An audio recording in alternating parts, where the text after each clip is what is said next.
seven. And he's a word. The flash given a thousands.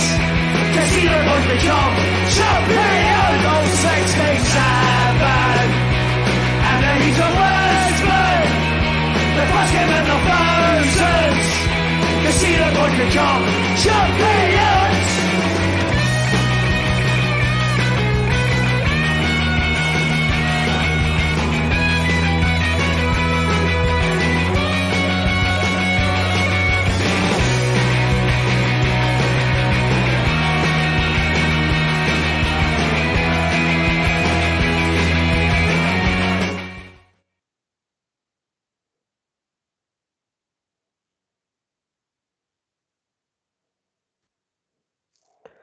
On April the 3rd, Sunday, Glasgow turned green and white as Celtic moved 6 points clear at the top of the table. Hello and welcome to episode 80 of Celtic Rumours TV, the Bawz and Bovril podcast. Join us tonight. We have Terence, Tier 161, and Barry, Iceman, from our forum page to the podcast at www.celticrumours.co.uk. You can also check out all the links to the podcast in our description below. On today's show, we'll be looking back at today's victory over Rangers at Ibrox. We also want to know your thoughts on that win today and what does it mean towards the final push to the title race. Firstly, though, Mark will do a few shout-outs and bring the lads onto the show. Thanks very much, Paul. Thanks for everybody that's joining us. I'll do some shout-outs for the live chat now. Just the usual shout-outs to Rich and his family, Tim Alloy, wee John United Ireland. That's just our usual wee shout-outs, Paul. We're up to 543 subs now, so it's going up and up and up. So I want to give a wee special shout-out to that new boy in the chat there, Opinionated Glaswegian OG. Welcome. I met him on another YouTube video, Paul. That was the wee guy I was telling you about. So I don't know how we put a link to his page in, but even if you don't watch his stuff, it's all the YouTube stuff he does that. But go and hit the boy with a subscribe to get him to help his channel build. Shout Jabber a job he's there. It's in Bobby Sutherland. There's Mikey joining as well. Nice to see you in, Mikey. I didn't know if you were going to be back for Eunice's or no, Mikey. But I'm sure if you want to come on, we can get you on. Brian just coming in too. Well, I am. There's a few audience here tonight, Paul, so let's get it going. I'll go and get Terence and Barry on. Celtic's last victory over Rangers at Ibrox was on the 1st of September in 2019. Celtic have struggled at Ibrox since their last victory. Today, Celtic were victorious at Ibrox after falling behind in the 3rd minute to an Aaron Ramsey goal, but Rogic silenced the Rangers fans 4 minutes later as he slotted home on the 7th minute. On the 42nd, Karen Vickers extended Celtic leads just before half-time. A great victory for Celtic today. You could see that it meant a lot to the fans today, Mark, and to the players, Mark. That victory today at Ibrox. Oh, massive result, Paul. It really was. But I was quite confident about it, Paul, because I've really not been that impressed with Rangers, and we just seem to be, even when we were playing poorly we're grinding these results out, Paul. But absolutely wonderful today, it really was. Terence and Barry there. Evening, lads. Evening, Terence, thanks for coming on. Evening, Barry, thanks for coming on, bud. Just before we talk, lads, I just read out a few of the stats and stuff there. In this game, we saw a different side to Celtic under Ange. In the first half, we saw Grace attacking, and in the second half, we saw brilliant defending, passion, heart, great leadership shown by Callum McGregor. We saw great defensive play by Jacob Marcus and Rita leading the line up front. The stats for the game were shots to Rangers 16 to Celtics 11. On target, they had 6 to Celtics 5. Possession 61 to Celtics 39. It was actually our lowest under Ange. Pass accuracy was 80% to Celtics 72. Fouls 7-13, and yellow cards for. Now, I just want to come to you first in this. I know people kind of don't go on the stats, but one thing I found interesting by the stats today was it's a long, long time that Celtic were bullied by Rangers. And if you look at the fouls today, they had 7 to Celtic's 13, and we had 4 bookings. Celtic were the aggressive team today, and we were the ones who were all over their players and attacking them. And the tables of turned. They couldn't take Celtic players putting in hard tackles on them today. Yeah, I mean, Mark touched on it. It wasn't the greatest performance today, but you know what? That goes out the window. When it comes to this stage of the season, the performance goes out the window. We had to go there and get the result and get the 3 points, and that's what we've done today. And I thought they were terrific. You know, like I said, it wasn't typical Ange ball. It wasn't free flowing. It wasn't sometimes not pretty, but to a man, everybody stood up and were counted. And we knew we had to go there and get the victory, and that would put us in a fantastic position. And that's what happened today. With regards to the stats, Paul, yeah, I mean, okay, that they had more shots, had more possession, but apart from the one that Sakala, Joe Hart's made a great save from Sakala, all the rest of them were kind of powder puff efforts, you know, we didn't really trouble us. I thought the defence were magnificent in the second half. Carter Vickers, especially delighted for Starfelt. You know, the guy comes in for a bit of criticism, not just from, you know, our own fans, but from other supporters and other areas of the media. And I thought he was terrific. He always stands up, the guy. He'll never hide away. And whilst he's maybe not always most pleasing on the eye, he does his job effectively. But I thought that was terrific. It's absolutely fantastic. Huge result. Absolutely huge result today. Like Mark says, I was quite confident going into the game, I must be honest. But after the first few minutes, I thought it could have been a long afternoon. But we grew into the game as it went on. And just a massive, massive 3 points. Delighted. Absolutely delighted. It's a big, it's something as well, Barry, when you think Juranovic was probably the worst defender for us today. I thought that was maybe his poorest game for us. He made that mistake for their goal and he never really seemed to get recovered for that. No, he didn't. Yeah. He was always a bit edgy, I thought, after that. But I thought Taylor again was brilliant again today for Greg Taylor.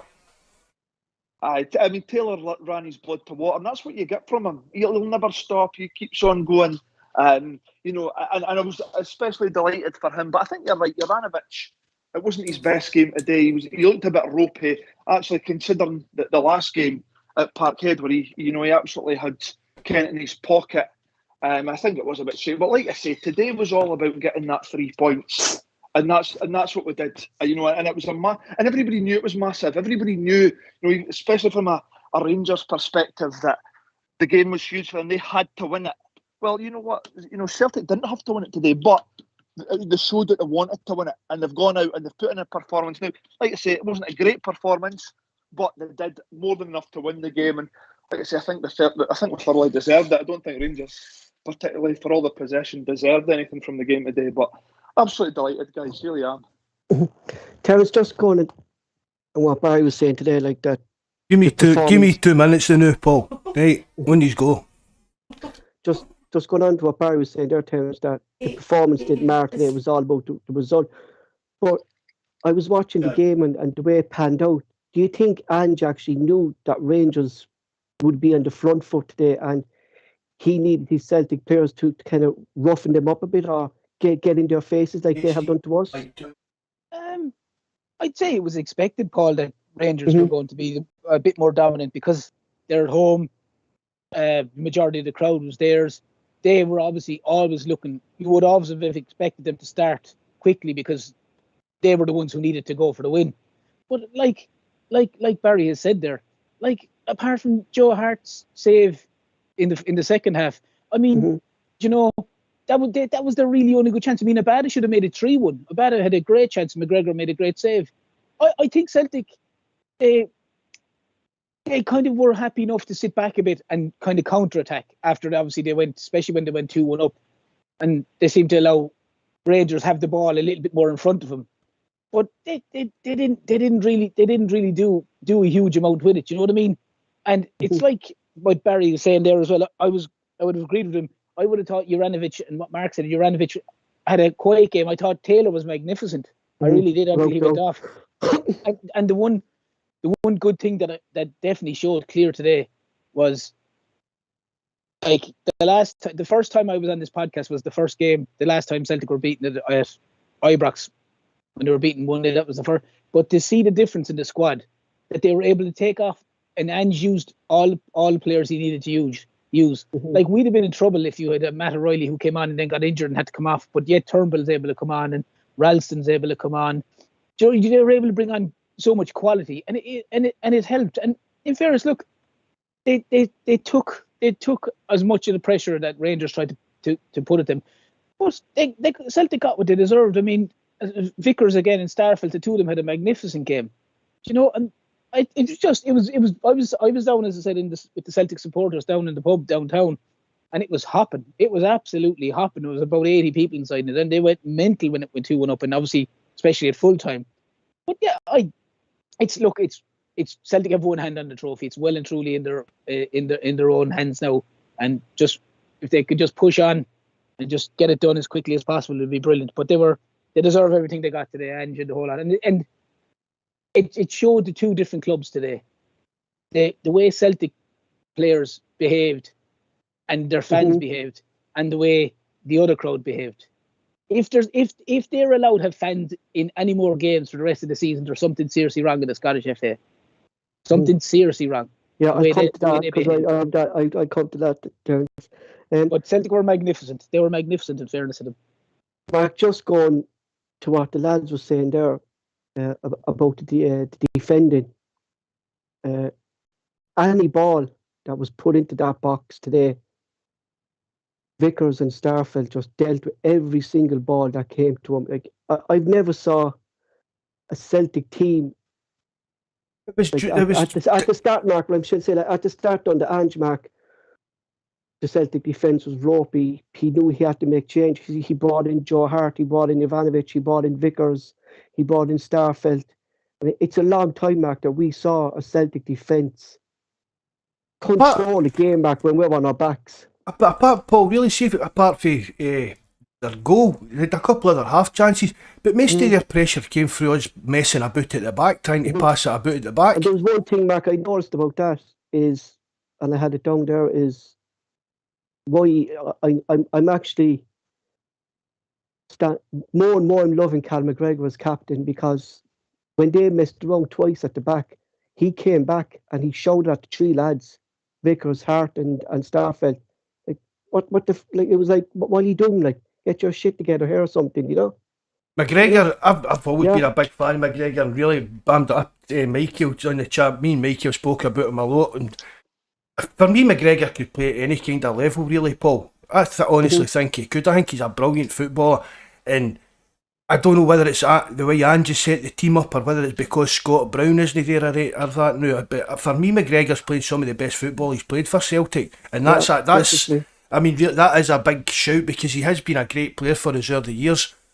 Just he used to score a lot more goals, and his shooting leaves a lot to be desired when he tries it now, right enough. But there comes the stage, just what we were talking about there, about the three lads, that one of them just has to take a decision, just boot that ball away. Instead of that silly pass along. Like, we could have got caught out twice there today. Like, just even Hart, like, just clear the ball, get rid of it. Yeah, I mean, from our perspective, Paul, that's exactly what we want to see. I think obviously this is modern day football, isn't it? And these players are under instruction from the manager regardless, to keep on playing out from the back. For me, I don't know, maybe I'm a bit old fashioned. this time of the season when we're at the business end and these points are vital, I would like to see it go a bit longer. I think they do it. I think Rangers, when the pressure's on, they don't really mess about. They tend to go more direct. And I felt more comfortable when Hart was deciding to do that, or even in the second half, when Carter Vickers was going to be a bit more direct, Juranovic was going to be a bit more direct. It's a bit frustrating when, especially in the first half when the game's at 1-1 and Hart's a bit hesitant and Starfelt's a bit hesitant, or even Carter Vickers, there wasn't much on for him to try and play into. And sometimes when they were playing into Rogic, you had two men around him and the ball was just coming back. So from my own point of view, Paul, there's a time and a place, and I understand Ange's trying to introduce this, modern day football whereby we build from the back, we don't just kick long for the sake of kicking long. However, for me, there's a time and a place, and today there was at times that I think we should have went a bit more direct, or certainly Hart and Starfelt, and that should have just looked to go a bit longer, even getting behind them with the pace of Maeda and Jota. But it didn't cost us today, but one day it might. So I'm all for, when the pressure's on, maybe just taking a wee bit of pressure off us by going a bit more direct. So I would agree with you there. Mark, just going on to a play there, Barry mentioned today, and it's another player who has just been a different signing under Ange, and he's always been a big game player for us in the past. But Tom Roderick today, Mark, was just outstanding. That first half, he was unplayable in that first half. That was a different class, so he was really. They just didn't seem to be able to cope with him. Anytime he get the ball, he was fantastic. He really was today. I mean, this is a player, Mark, who had to pull out of international duty because of injury. So I doubt that he was actually fully fit. Aye, and as we've said, Paul, numerous occasions, he was one of the players that we kind of earmarked to get out the door, along with Beaton, even York Taylor. Do you get what I mean? Ralston and that. And look at the turnaround and all these type of players that for years we didn't say they were up to scratch. They weren't good enough for Celtic and that. And under Ange, it's Rogic, Ralston, even Taylor. It's like 3 new signings, Paul. I mean, Terence, the placement for his goal, right? Fair enough. McGregor could have done, I think, a bit more for it. He could have pushed it out maybe wider, but it was just he knew where he wanted to do the ball, and that's Tom Roderick out and out. The experience of Tom Roderick, the experience that Celtic still have in this team, who was only rebuilt a year ago. No, even a year ago, Paul. Yeah, not even, yeah. I mean, if you look at it this way, Paul, if you get somebody pregnant when Ange took her, the Wayne wouldn't even be born yet, would it? Are you trying to say something there, Mark? But it wouldn't it? No, that's the way to look at it. Do you know what I mean? It's if turn around on the club. I mean, when was the last time when was the last time we to talk about the chief executive or kind of, no, I mean, when it's not been like the topic that we're on, we're not talking about anything that's gone wrong behind the scenes and stuff like that anymore. Everybody's just delighted with the way it's went on the park this season and excited for what's going to happen moving forward. Apart from all the wee bickery stuff that's always been going on about fans getting on the board and that, for once the fans are really united. Again, do you know what I mean? There was a big division between the fans last year. There was a big division in the club, as we kind of know. But this season, the fans all seem to be, when it comes to the crunch, we're all on the same page, putting our priorities kind of right, putting the priorities where they should be. Terence, just back to the goal, to bring it to 1-1. It was crucial that Celtic reacted kind of straight away. But that's what we've seen under Ange this year, that if we do go a goal down, it's not long till we equalise. We don't stop attitude is still there, isn't it? It's always been there. It is. It's brilliant, and it's the technique Paul that Rogic has. He makes that finish look effortless. But if you put the majority of the players on the pitch in that same scenario, they'd probably blaze it over the bar. And it's just he always, it's a sign of a really, really good player, and he always looks like he has time. He always looks like no matter when there was 3 fellas around him, he was like a ballerina with a football. He just couldn't get the ball off him. His touch is unbelievable, and just the way there was no rush, no panic. It was like everything around him was flying it, and he was in slow motion. And like the Matrix, wasn't it? It was like the Matrix, wasn't it? You're like everything else, and it's the technique to just slot it in. Another fella would have had a wild swipe at it, because obviously there's a half a chance. And what I love most about it is he just stood there. He didn't even celebrate. He was just like, yeah, what about it? And it was, he, like the boys were saying, his performance today was absolutely unbelievable. It's like his touch, everything about him today. He had a cracking game, and like what you were saying, Paul, he probably wasn't fully fit from being out from after that tackle.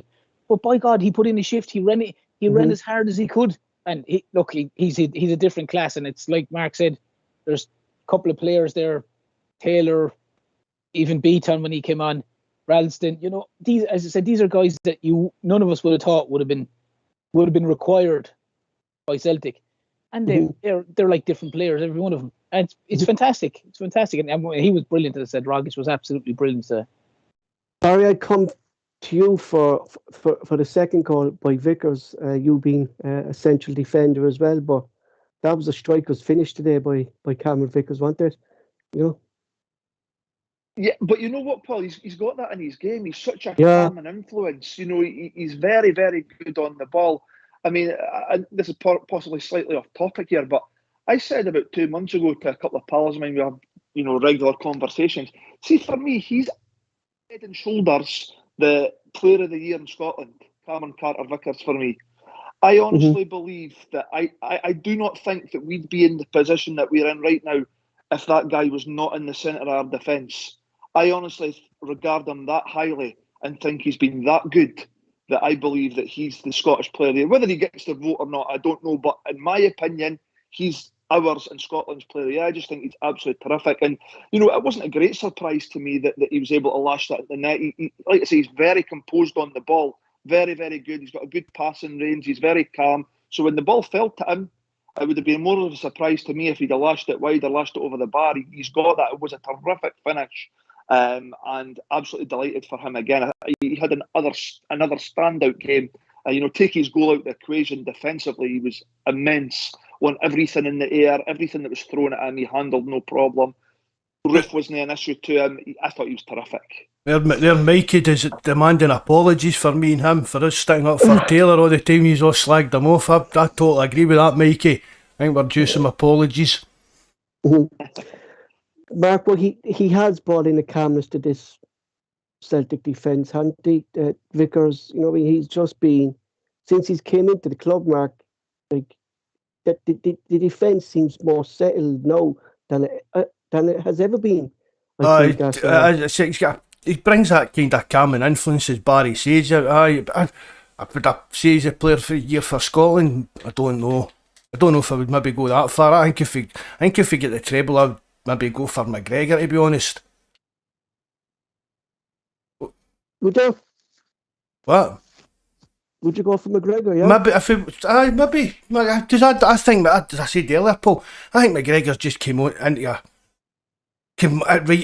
a vein of form this season that we've not really seen. I mean, he's always been a great player, but as I said earlier, I don't know whether it's with Scott Brown leaving and they're more kind of the tactics kind of just suit the team. We're not trying to shoehorn a Scott Brown type of player into the team because, I mean, there's people talking about Beaton. I see Welsh saying it as well. I mean, Beaton playing that CDM role brings a lot more to the game than Scott Brown ever did. Do you get what I mean? And Beaton, I spoke about it with you, Paul, spoke about it privately with Mikey. As long as he's playing in that CDM role, he's great in there, he really is. And thank God we've kind of sacked the playing him at centre back kind of experiment. But I'm not saying Beaton deserves a Player of the Year award, but I'm just saying how the team's actually set up without Scott Brown. I don't know if that's helping McGregor, but I just think McGregor's been fantastic this year. But his first year as captain, to win a treble or that, do you know what I mean? Yeah, he's definitely like grown into that role, Mark, into the captaincy role. Like sometimes a captaincy can affect a player, Mark. You know, we've seen it with a lot of players, big players, like when they get the captaincy, it can affect them. But he's grown into that role. And today, like I just thought, he led by example. When we needed attack, when he attacked for that first goal, it was all down to him. And his run was brilliant. Mark, he was there defending, and you know he was just there all over the pitch when we needed him. And I think, Mark, he kept us going throughout that game today. His leadership kept us going, you know. Well, that's part of his job, isn't it? Yeah. But I've said that before, Paul. See, no matter who's got the captain, you've always got guys like Joe Hart. You've got big personalities on the part that will keep demands up and keep people alert and things like that. It's a kind of just an honour for McGregor, but he does seem to be kind of, as you say, growing into it and been He's always been a bit of a moaning wee get, Paul. If you watch him over the years, he's never been afraid to let his feelings be known on the park or that, and he's the same behind the scenes in training and the changing room and that. It's just maybe we're seeing it coming to a wee bit more to the fore now that he is actually captain. Exactly, Mark, because like Skpe was the main man for the last couple of years, you know what I mean? Everything was going through Skpe, I think, vocally in matches, like, no, but no, Callum McGregor is captain now, and he's the main man, and we're seeing a side of him that we haven't seen. But we said we spoke about that last year, Paul. Even probably with Barry and Terence and Mikey and guys like that. Living in the shadow. It was that kind of thing. Scott Brown shouldn't have been dictating the pace we were playing the game at and things like that. It should have been McGregor. It was even doing that last year, and that's now that he's doing it, it's a lot more sharper, a lot more quicker than that. Terence on the opposite side of defending, there's always players that Rangers fans hate and Rangers players hate. But Giacomakis and Rida didn't stop. I know they didn't score today, but they didn't stop at that front line today trying to break down the Rangers play. And they wound up that Rangers defence today, I think. Yeah, I think definitely Giacomakis definitely wound them up because he was getting in about them and he was getting in their face. Maeda is obviously a lot more of a quiet individual in the sense of, you know what I mean, Giacomakis wouldn't be shy of getting in an altercation like he did with Jack and that kind of stuff, whereas Maeda would be more like hard working and just constantly chasing and harrying. But I'd say Giacomakis is a pain in the arse to play against. I'd say he annoys the living hell out of the centre backs, to be fair, and he done it brilliantly today. In fairness, it reminded me a bit of Sutton. It reminded me a bit like Chris Sutton today, to be honest. See the way you're saying there, Bestie, getting in their face and the wee bit of a rough and tumble kind of thing. Yeah, exactly. That's what you had it spot on there, Mark. That's exactly what he'd be like, and I'd say he's kind of he's a gobby shite as well. Do you know what I mean? When he's there on the pitch, like. But he did it brilliantly. Like, he never stopped running, even when he was struggling near the end. He kept trying to chase down the balls. And Maeda is the same. Maeda just never stops running. The two of them, they gave them no time. And they gave them really no time. And it as I said, the best for when they were defending from the front, and it helped so much the rest of the team. You know what I mean? The two boys were excellent as well today. But it must be a nightmare for a defender to be playing against those two today, I say, with this. Yeah, because like the guys have said, they just don't stop it, and that's that's the Ange tagline, is it? We do not stop, and they never. And okay, Giacomakis, he maybe didn't have too many opportunities to score goals today, but he played his part. He did what he was supposed to do. He went out there. He didn't give the centre halves a minute on the ball. Like the guys have said, Maeda just did not stop running. And whilst you've got that work ethic in your team, you're always going to have a chance, aren't you? And, to a man, I thought we were great today. Like I said earlier, I don't think it was great football. It wasn't that pleasant on the eye, but we did what we had to do to get the 3 points, and we fully deserved them. Everyone, to a man, stood up today. When we had to roll the sleeves up and really stand up and be counted, they did that today. And that was from Giacomakis right back to Joe Hart. I thought they were terrific. Mark, like, he had very little to do bar kind of shots from long distance, but that shot there near the end, to bring it 2-2, like that was some save by John O. Was kind of ruled offside afterwards, like, where he didn't know that. Yeah, it was still a great save. Aye. We should have had the game sewn up before that, Paul. I mean, look at how bad his miss. Maeda had a couple of chances that a striker would have probably scored. I don't like Maeda getting any kind of chances through the middle, Paul. I really don't. I mean, I said to you, Paul, I was telling all the old boys at Chapel last night, stick a tenner on 4-1 and things like that. And see, to be honest, Paul, what could have easily been 4-1, 4-5-1 for us today? Was that a penalty, do you think, Mark? McGregor on Maeda? We've seen them given, Paul. It's for me, it's one of the ones, Paul. See if he gets down, the ref needs to make a decision. Do you get what I mean? If he went down, then we go at the penalty. It would have been a soft one, but we've seen them give before, Paul. What would be your thoughts? Terence and that. I thought it was a penalty. I'll Yeah. be honest. I thought it was a penalty every day of the week. Because the ball was gone, Barry wanted the ball was gone before until McGregor took him out then with the leg. You're going by the letter of the law. He's gone through. He's went past McGregor. McGregor's got no touch on the ball. McGregor's come out with speed. There's contact there. They just brushed it off in the studio, didn't they? The big roaster Boyd. He was just banging on about VAR constantly. Let me tell you something. If that's a VAR decision, that's a penalty because exactly all the criteria. There was no touch on the ball from McGregor. There was contact on Maeda.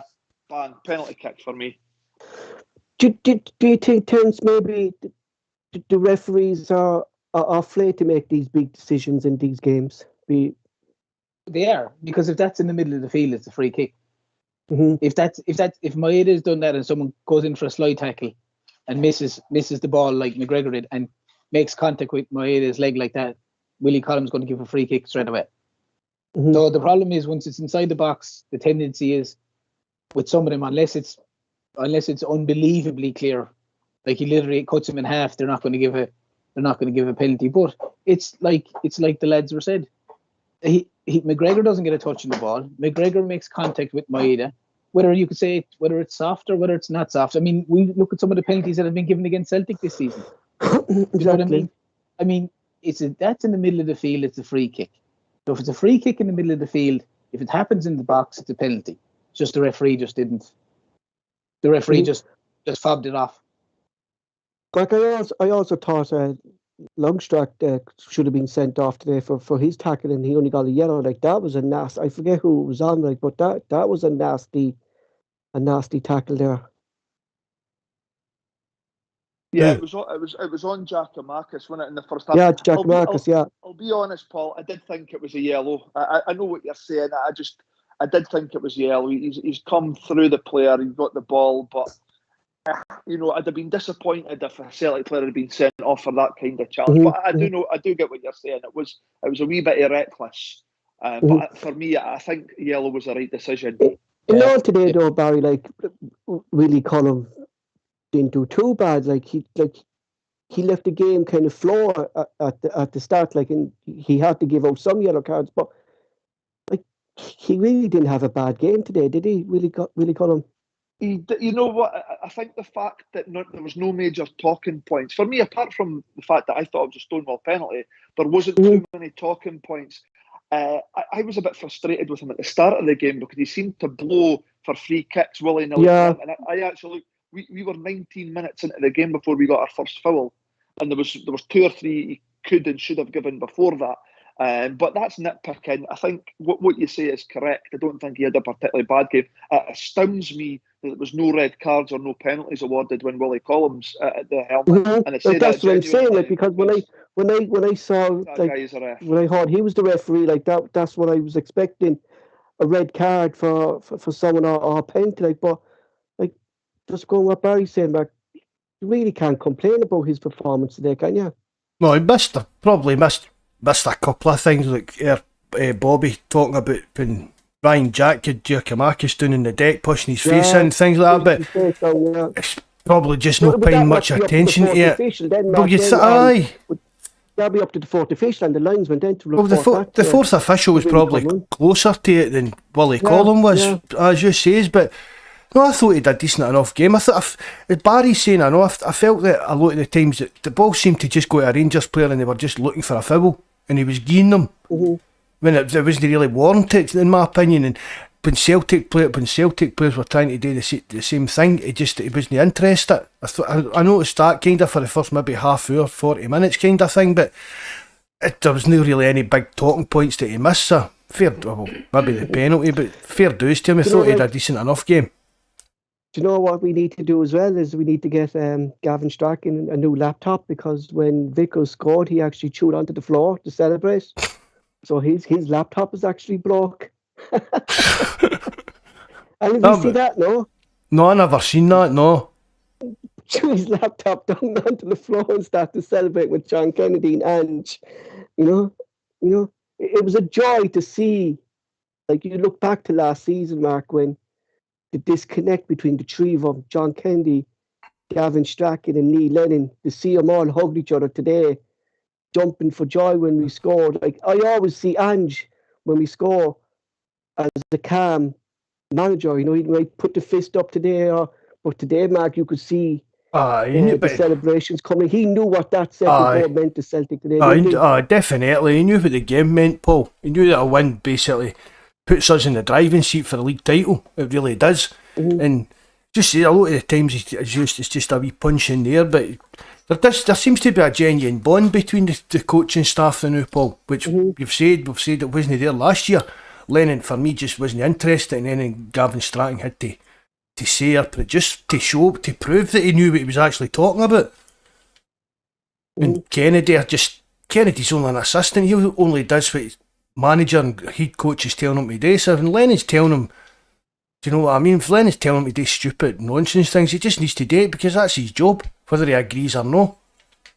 I suppose the only downside from today, Terence, was Taylor going off, O'Reilly going off, and it looked like Gia Marcus was kind of limping towards the end of the game. But like you said, if this was a couple of months ago, we would be worried about these injuries. But now we've players coming back. But it is a concern when you see players going off with injury. I think Taylor was complaining about his back as well.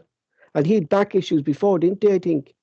Yeah, well, yeah, but I suppose a lot of it's Paul, that they've run themselves into the ground. I know Ange said that the O'Reilly one was purely precaution because they had Turnbull on the bench. He said that he can't. There should be no issue with him. Other lads, it could be just. I don't think it's anything major, but I think he obviously realised today if someone has a knock and there's a little bit of struggling, I can't afford to leave them on. And why should he when he has the strength and depth in the bench? Like with Taylor's one, if he was struggling a little bit, you can bring on Ralston and change off Juranovic. Said they bring on O'Reilly, he gets knocked. They bring on Turnbull. That's something we were even criticising a few months ago. Why wasn't he making changes?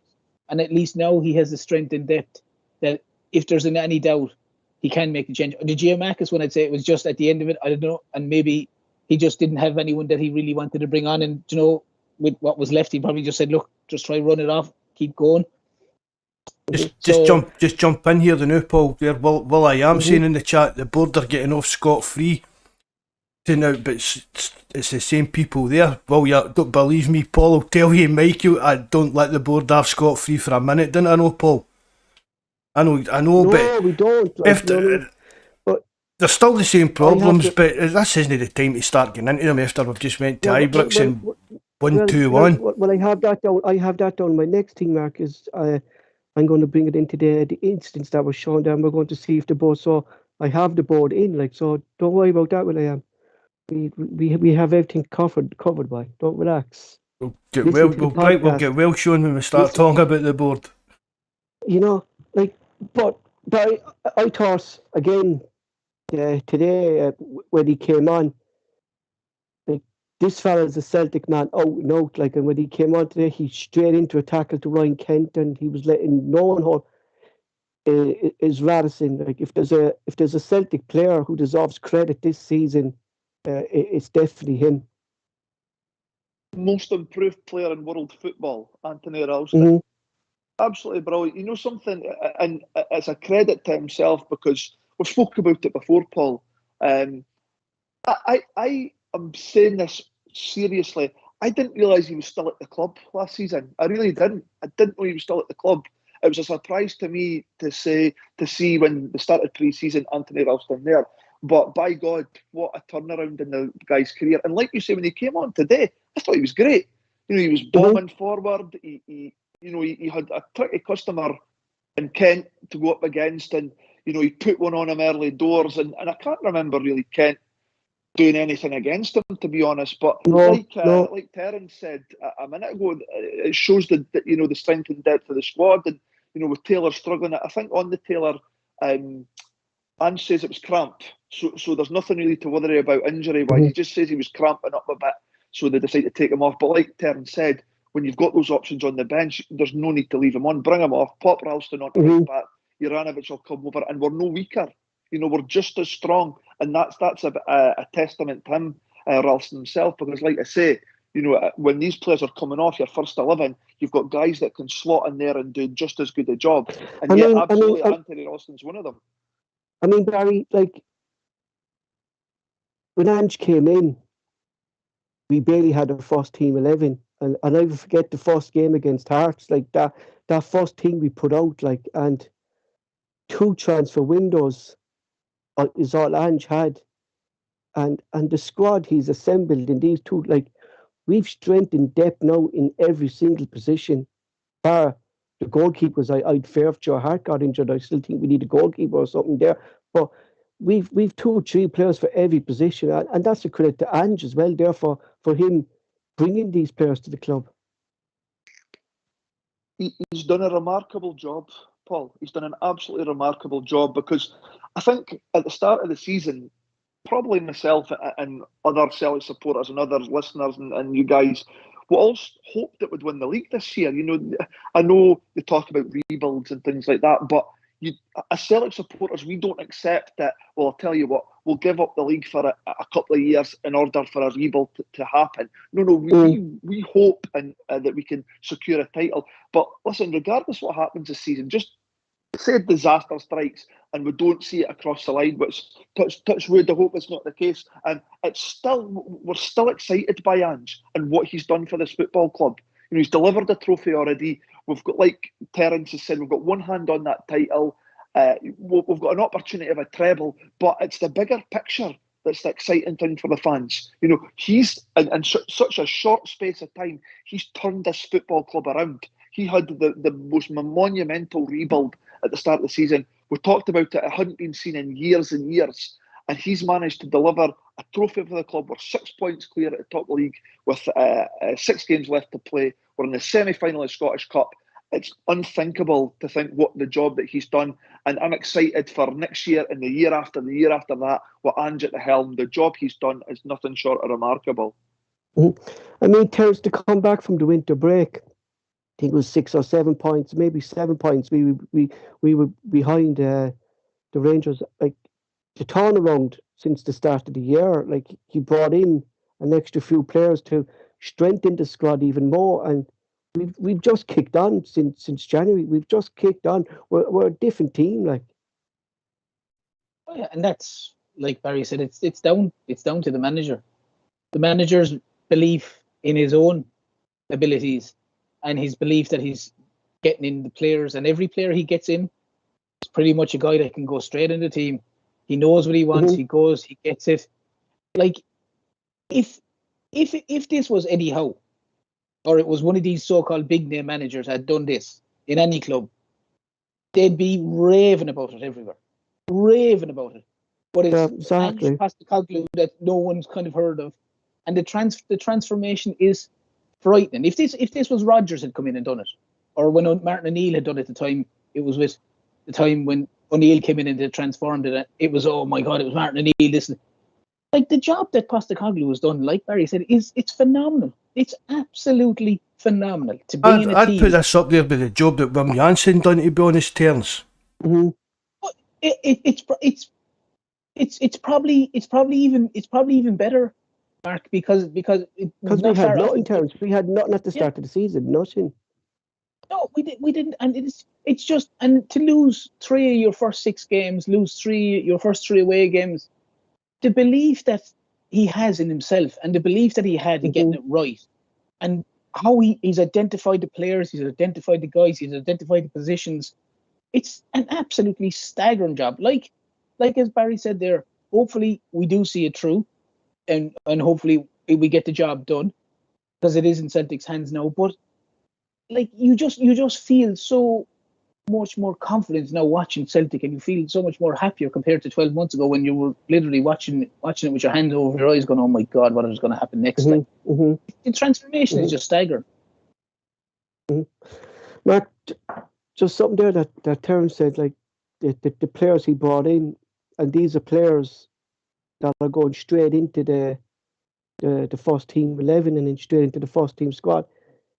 It's a long time since we actually saw signing kind of do that for Celtic, that's able to come in to the first 11 straight away And Ange has no problem in doing that this season. But they had And we to, saw Paul. numerous of times with him. They had to come straight into the first team. Well, I mean, it's Terence and Barry are saying we were down to the bare bones with it. I mean, let's not be kidding. The only reason Ralston got a contract is because he was only right. He was only right back at the club, really, wasn't it? It's unbelievable. I know they had to come in, and I know how to think, but Mark, like the impact they've made, like no one thought a 19-year-old like 18 when he joined us, Mark, Abada would be the player that we were seeing Abada play. No one thought we see Radisson the way thing, like this whole belief that Ange has brought in, that this winning mentality, and what the lads were saying, he believes in his philosophy, and that philosophy it's rubbed off the players and the whole club. It's a confidence as well, Paul, and even the players trusting the manager. You know what I mean? If just obviously Ralston's just totally bought into whatever Ange and that's it doing with him in the training ground, Paul. It's a kind of respect either way. If the players put their trust in Ange, he's going to put their trust in them. It's just, I mean, from where we came from in the summer to now, unbelievable. It really is, and I know we've kind of joked about it. I mean, who would want it? Who the new would turn round and say, "Oh, I wish we'd get Eddie Howe." Do you know what I mean? No. Who would actually come out and say that? No, because JFP would. oh, sorry, would my JFP? I was about with JFP. Wanted Howe in, didn't let him kid you on. I was about with JFP the other week. We went to a mass through next to Celtic's training ground, the Shortenstadt, Barry, and it was JFP and his wife, and he was still going on about Eddie Howe and how he came for this wee kind of Tory place down in England and things like that. Really, I remember, Barry, when he always signs off his posts. God bless Eddie Howe. I remember when that whole deal collapsed, and myself and Mark texted you, would you come on? We did a kind of an emergency podcast to break the news, and the three of us were actually in meltdown, and we mentioned Andrew's name on that day as well. We were going, who is this guy? Like, you know, like, what's he go? Like, we didn't know who he was. No one knows who he was. People were saying he's going to be sacked by Christmas, but I'm just actually did go for Eddie Howe. I'm just hoping as well that the board have got his agent and him sitting trying to get him on a longer term contract. I actually heard it, Mark, that there is talks there. Well, this is a few people have said that. But this, I mean, we spoke about it before, Paul. It's about this time we done it with Brendan Rodgers and that as well, kind of thing. Finished. He said, what I heard is that he wants the league to be finished, done and dusted before he sits down and talks about anything. He just wants to. So that'll be tomorrow morning then. Yeah. Yeah, exactly. Yeah, it's a done deal now. Yeah, exactly. Because I'll tell you, Paul, there's no way in the world that there isn't Ange hasn't caught the attention of other teams, richer teams, maybe no bigger teams, but richer teams and things like that. But the Celtic board, this is up to them to get them nailed down. But I think if somebody, I mean, it's not going to happen. I think if a big, massive club came in, it would maybe turn his seed. But I don't think Ange is looking for an exit. I think no, Mark, with Ange, they've gave him everything he's wanted as well. Celtic family, yeah, exactly. He's bought into the club, Mark, and he knows now what the club's about. He knows what the fans about, and that connection that hasn't been there for a long time between the fans, the manager, the players. It's all just come together at the right time for the club, hasn't it? You know, that's just worked out perfectly, isn't it? But that's something, Mark, we said a few weeks ago on here. We did this, we were talking, and people were saying, "Oh, I wonder will people be looking at O'Reilly, and will people be looking at Kyogo, and will people be looking at?" Yeah, but all these players were tied down to long contracts. The worry was Ange going, because he got these players in, and he was only on the 1 year rolling contract. So he was the guy. I remember I was saying anyway. He was the guy you'd like to see them go. Okay, here's the 4 or 5 year deal, just to kind of ward off teams, because, like you said, he's definitely going to be brought to the attention of certain teams of a certain level, and the fact that it's only a 12-month rolling contract, would it make them a little bit more, entice them a bit more to go after him, because it's not as much it won't cost them as much as if he was on maybe a 4 or 5 year deal. You know, Exactly. that's just like, because as you said, he seems to be the coach, the manager, the director of football, the head coach, the Like the he club he could thinks crumble, everything. Terence, if he decided to leave in the morning, like, you know what I mean? Because Well, as yeah, you well, said there, like, he's run the whole club. he's nearly down to he's nearly been the psychologist at this stage. He seems to have done everything. You know what I mean? And he's the one guy you'd be saying, okay, you really don't want this guy. We have to make sure this guy stays, because he's identified these guys. He's brought in all, like, what's the likelihood of all the Japanese lads if he was to leave at the end of the season? God forbid. Do you know what I mean? You Just know, going on the Japanese lads there, and I was talking to Mark about it there during the week, is the Maeda deal, and I found it very interesting is that in his contract it's not an option to buy in the loan deal. It's actually an obligation to buy, so Celtic have to buy him at the end of the season, and it's practically a done deal that Maeda's contract things are signed up and everything, and his fees all been agreed. So I think at the end of the season, I think what it is now is that he'll automatically come a Celtic player, if I'm right, Mark. That seems to be it, Paul. And Jimmy said, I can remember people talking about that on Twitter and things like that when he first came in. I don't know why that's the kind of deal, but I don't, maybe something to do with balancing the books for FIFA fair play regs and stuff. I don't know. Do you know what I mean? Mm-hmm. It's a bit of a strange one why they done that, right enough. But I've never heard of. I don't know, Barry. Have you ever heard this, like an obligation to buy in a loan deal? It's quite common in Europe, especially in places like Italy and Spain and these big deals. I don't know that the reason behind it, like Mark says, there's a number of factors that come into play, but they often do that on the continent, whereby they bring a player in on loan and it's not an option to buy, it's an obligation to buy. So it safeguards the sort of the selling club, if you like. For me, it's just some sort of technicality or formality that the Maeda deal wasn't a 3.5, 4.5 year deal. But yeah, it does happen a lot on the continent, these deals whereby it's a 6-month loan with an obligation to buy at the end of it. Sometimes they insert clauses with an obligation to buy after a certain amount of appearances, or I think it can also protect the club in the sense that if something was to go wrong, if there was to be a nasty injury, that there is a clause in there whereby the obligation factor's taken out and he can go back to the club. But I always thought, with regard, I mean, Ange was in the press this morning saying that he actually tried to get Maeda at the start of the season. He tried to bring him in at the start of the season, but I think Yokohama were a bit reluctant to let him go. But yeah, I mean, with regards to that, I think that, like I said, it does we don't see it often in Scotland, we don't actually see it often in the UK, but it's something that happens a lot on the continent. Sorry, Barry, can I ask you just a question on that? Sorry, Paul. On that one, Barry, the reports were that they were worried that Maeda wouldn't be able to settle in Scotland because apparently he didn't settle the last time he was abroad in Europe. You're in Portugal, I think, wasn't it? Yeah, Terence, he was in Portugal. Yeah. So I think they were saying that was one of the major things was he found it hard to settle the last time. Would that be a reason, do you think, that obligation to buy was in there in the event that Maeda says after 6 months, look, I just find Scotland too hard to settle? It could very well be, Terence. It could very well be, because bear in mind as well, I mean, I don't know his situation family-wise, but it could be that he doesn't want to commit or they want to see where he goes. You know, I don't know if he's got children, if he's got a wife. You know, if they come over to the country for 6 months and they just find out, I'm sorry, you know, this isn't for us, that could be a factor. You've got to take your family into consideration. But I didn't actually know that myself, Terence. But yeah, I mean, if there was concerns of the player in the club that, you know, he might struggle to settle in Scotland or whatever it may be, or being away from Japan, then absolutely that could be a reason that they would include that clause into the contract. Mm-hmm.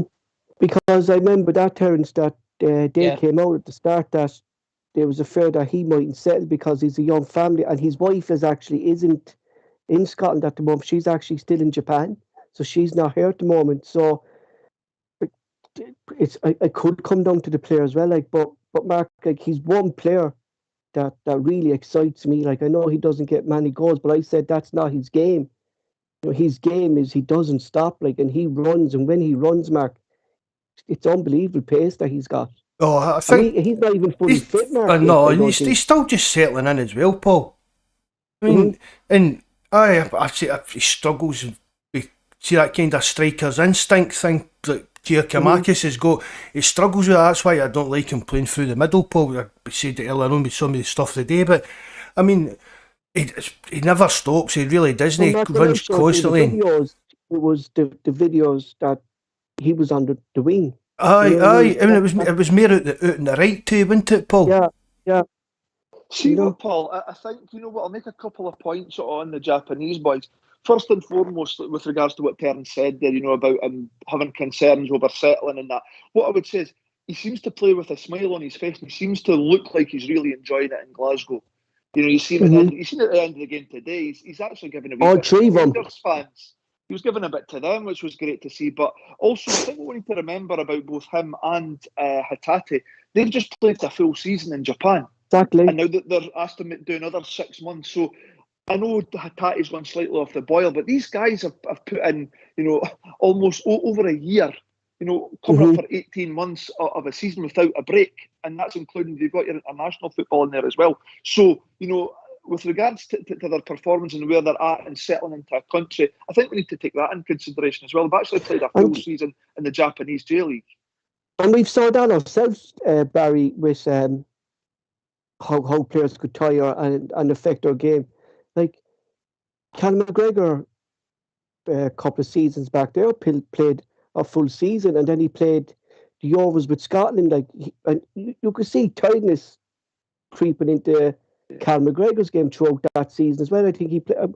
What did he play? He nearly played 80 games or something like that. I think. Yeah, it was one of the longest streaks in European football. I think it was. Yeah. But you know what? Without getting ahead of ourselves here, you know, if hopefully we do see the title through, one of the massive things will be the players will get, apart from the Scottish guys, because they've got a full calendar in June, but these players will get a whole summer off. We'll not have to worry about the Champions League qualifiers in mid-July having literally 2 to 3 weeks off. That's going to be a massive thing for our players to be able to get a good 6-7 weeks rest in the summer before they go again. That's as well as the gold pot of gold that is the Champions League money. The fact that we'll be able to give these guys a rest is going to be huge, if you ask me.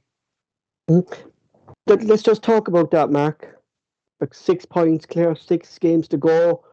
We still have to bring them back to Parkhead, but I really, considering how well we're playing, Chris Boyce said it today. Throw in the goal difference as well, Paul. You know what I mean? That's just like another point, really. To hear Chris Boyd say today that the league is over, the way he said, the way Celtic are playing, he cannot see us slipping up, and he was probably swallowing vomit inside his mouth saying that. I could see the smile on Stilian Petro's face when he was saying it today. Like, it was just a joy.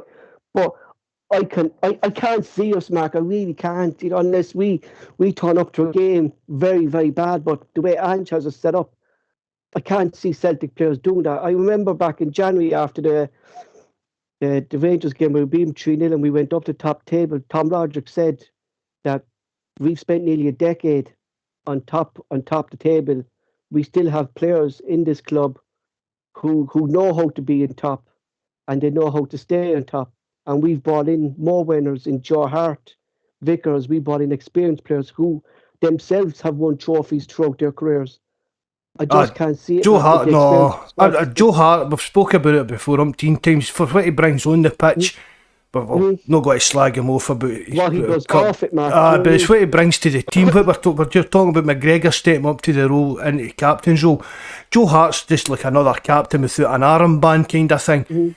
Guys like that, what Joe Hart's done, I really see, I would have, a few weeks ago, I'd have maybe Joe Hart up for a run as player of the year. Maybe no Scottish player of the year, but for Celtic's player of the year, I'd have maybe put Joe Hart in that mix as well, just for that calmness and experience. There really is. I mean, I don't know, even is Ralston still, could he still get like a young player of the year award, or is he too old for that? And like, you could chalk Kyogo in there too, Mark, because only for his injury, he could have had plenty of more goals. Do you know what I mean? We've played the majority of the season without Kyogo. Yeah.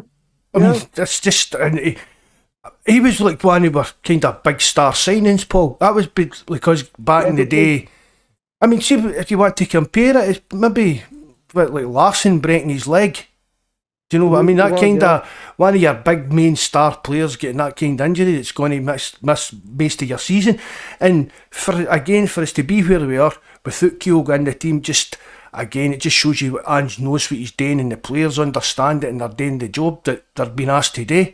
I don't think Ange is the type of manager that's expecting players to ask players questions that they can't answer. Do you know what I mean? He's not expecting players to be running about like your Messi and Ronaldo, so he just keeps them into that their kind of comfort zone, and what they do well, that's what he gets them to do well. Back to the question though. Can you see us slipping up, Mark? No. I really can't. No. I really can't. No, I really can't see it now. I mean, even we could have come away with there with a draw the day, and I'd still be 99.99% confident to win the league. This would be a major disaster now, Paul, if we didn't win the league. And we're going on about when Ange came in. But let's not forget wee John, wee United Ireland. He said, didn't he? Get the treble. Aye. Yeah. And we laughed at him, kind of thing. Says we'll just be happy with. We'll be happy with the league. Yeah, I remember clearly. He came on. He says, "We're going to win the treble," and we were looking, going, one cup at a time now, John. Here, like. Was that not just after we get? Was that not just after we lost to Hearts as well when he came on and said that? Yeah, the first game. The first game. They didn't even have a squad. I tell you. That's what Buckfast does. That's what Buckfast does to you. I don't know, was he after a few, Mark? But I tell you, drink more, John. There, because you're dead right in your predictions so far, man. You know.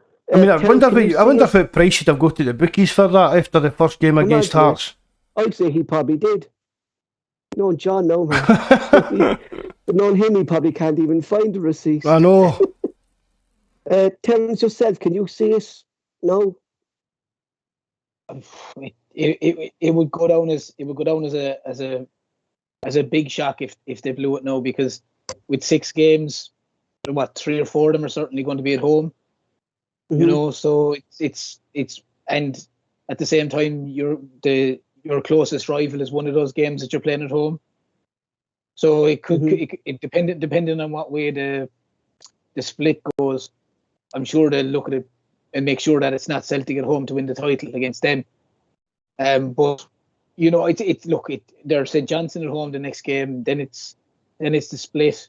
Obviously, you expect them to win St. Johnstone, then the split, and you know what I mean. It's well in their hands, Paul. I mean, it's just 6.6 games. I mean, it would be a major disaster if they blew it from there. Like, I mean, Barry, like the prize this year is unbelievable. Like 40 million Champions League qualification. If there's any motive for Celtic now to kick on and get this league done, it's now, isn't it? Yeah, I mean, financially, this is the biggest league title in God knows how many years. Because when was the last time a Scottish club got directly into the Champions League for winning the league? And everybody knew that at the start of the season. You know, the other side of Glasgow and ourselves, we all knew that this was a massive league title this year, regardless about the rebuilds and the things like that. Everybody knew that this was an automatic, which guaranteed you £40 million. You know, that safeguards you for a long time. And, you know, this will have a big impact on things like recruitment. If we were to be able to secure it, you know, you're looking at Cameron Carter. You know, we've spoke about at times for both of them. Cameron Carter-Vickers and Jota might not be able to afford both of them. Maybe you have to prioritise one of them. If we get the 40 million in, then yeah, absolutely, we can afford both of them, not a problem. And like I say, the Champions League money will have a massive say on what markets we look at recruitment-wise. But yeah, I mean, it is a massive carrot there dangled in front of us. We're in a fantastic position. I still believe they'll drop points. I think the gap could get even bigger. I think, without getting ahead of myself, I'm reluctant to do that. Because you could see at the end of the game there today, Barry, that was a team.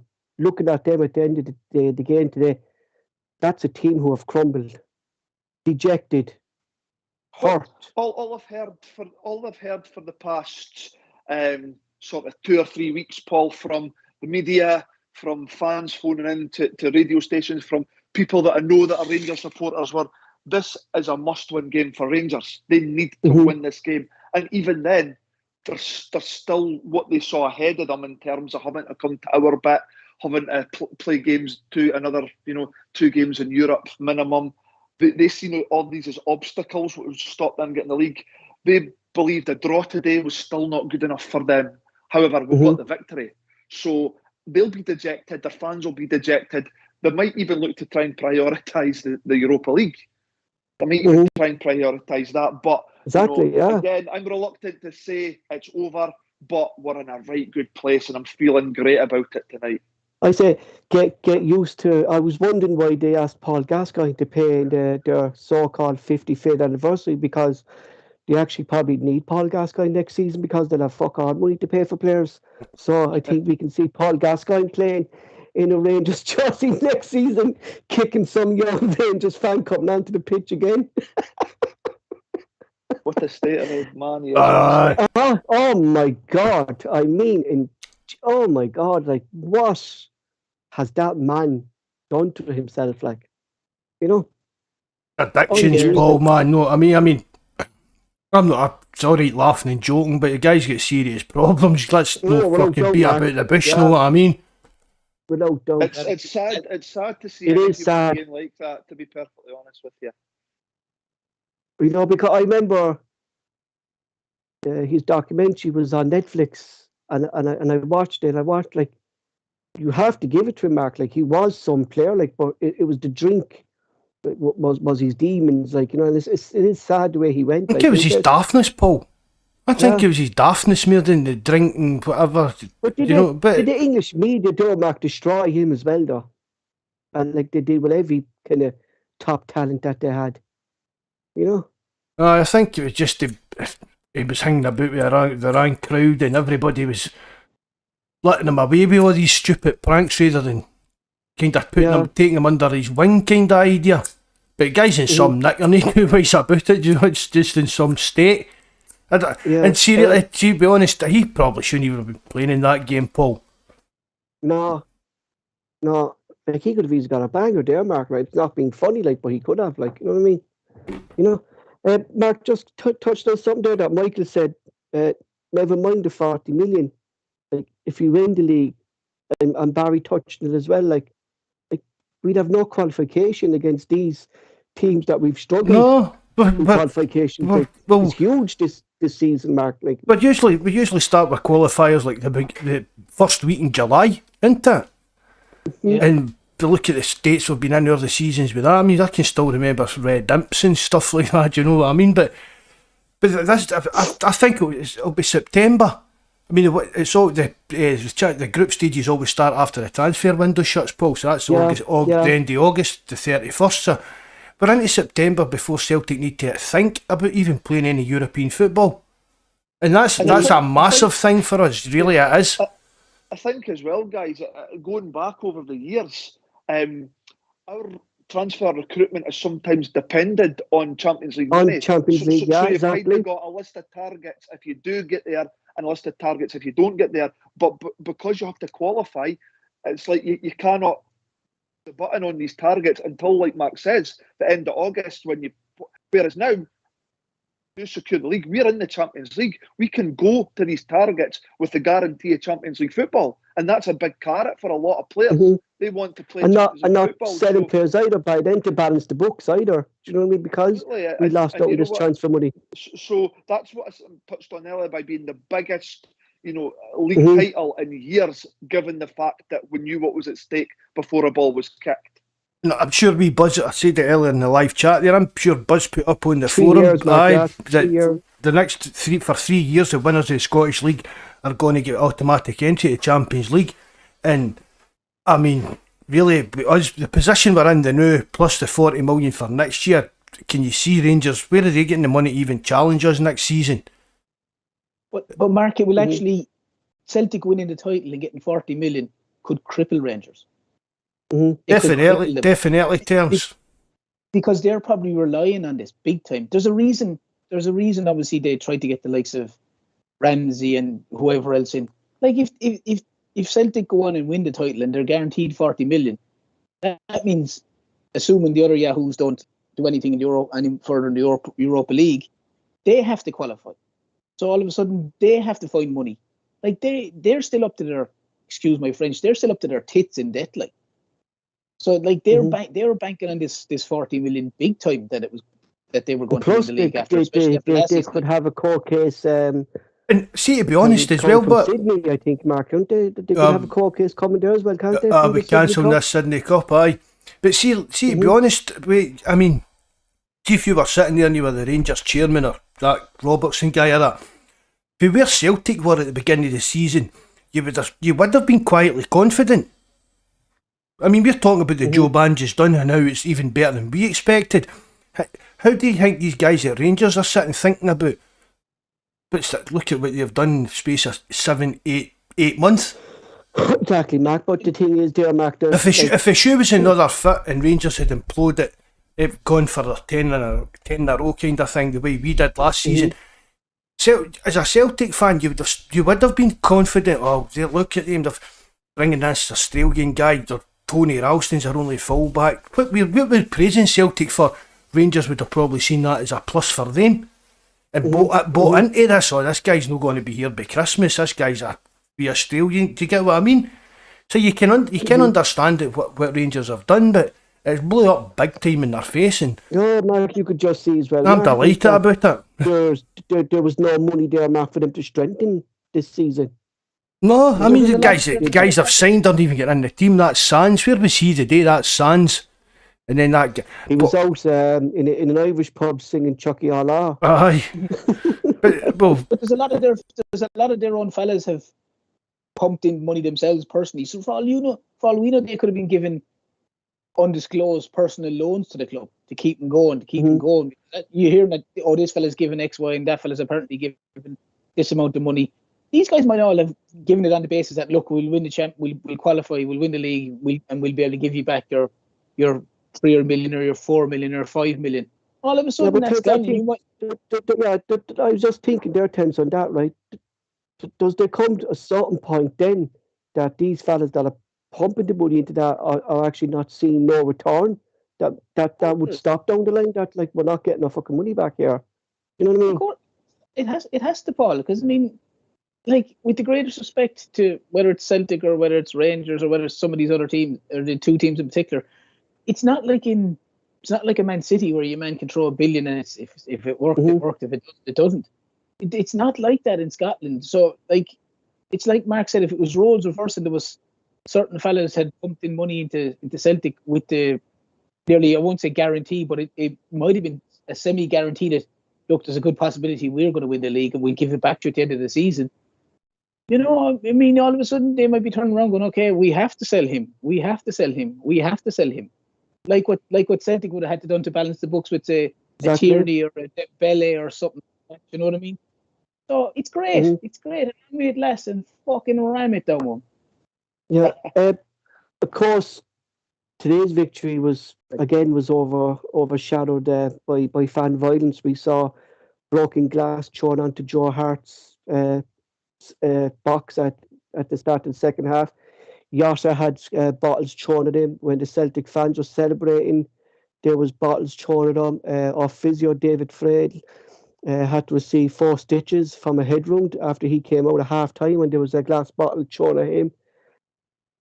Barry, like, this game is worldwide. Like, we're trying to promote Scottish football at the highest level, like, to get more investors into the Scottish football. But if you're watching that today and you're seeing this thuggery live on air and kids in the stadium and stuff like that, they were shocking scenes today, and no need for throwing glass bottles or anything onto the pitch, coins, whatever. But you need to attack a backroom staff is shocking. It's utterly disgusting and disgraceful, Paul. It's absolutely outrageous. You know, like you said, to throw anything onto a football park. But with, I'm not over exaggerating here. You're endangering people's lives, throwing glass bottles onto the pitch. There was a guy, the physio struck in the head with a glass bottle. It's not over exaggerating to say that could kill somebody. But what's going to happen? This is where it needs to be clamped down. Somebody has to take a stand here. If it's a Scottish Football Association, whoever it may be, they need to take a stand, because this is just utterly unacceptable. Like I say, to throw anything onto a football field is unacceptable. But when it's objects that threaten people's safety and, like I say, threaten people's lives, you have to come down hard. Damage. This could have been like if Joe Hart hadn't spot that glass there at the start of the second half, like a Rangers player could have slided in on top of that glass. Like, it just wasn't endangering Celtic players, Mark. It was endangering the Rangers players as well. Like, it was just totally unprofessional behaviour today. Obviously they've not flung on a broken bottle. Do you know what I mean? It's obviously hit a post or a crossbar or something to smash, but total scumbaggery that to do anything like that. As I said on my live chat, Paul, it'd be easy enough to identify them. And but they haven't come out yet, Mark, and condone. They've not even come out and apologised. I mean, that's disgusting. It really is that they've not done that. Did anybody see Mikey's want a rant about this. Paul, I'm going to bring Mike on for a wee while. Right, on you go, Barry. I was just going to say there, I don't know if you saw Van Bronckhorst's interview on the incident itself. They put it to him about the bottles being thrown on. He was more concerned that it delayed the start of the game. Listen, I don't mind Van Bronckhorst. I think he's actually pretty honest in his assessment when he gets asked about matches and things like that. However, when they asked him, he was more concerned that it delayed the start of the game. They just wanted to get going, and it didn't help his side, the fact that the game was delayed. Completely missed the point of condemning what had happened. He then mentioned about player safety, but I don't think he really understood where the interviewer was going with that. I think he was wanting some sort of, to pull up his own supporters, but no, he seemed more concerned that it delayed the start of the game. Terence, I just throw one question to you on that.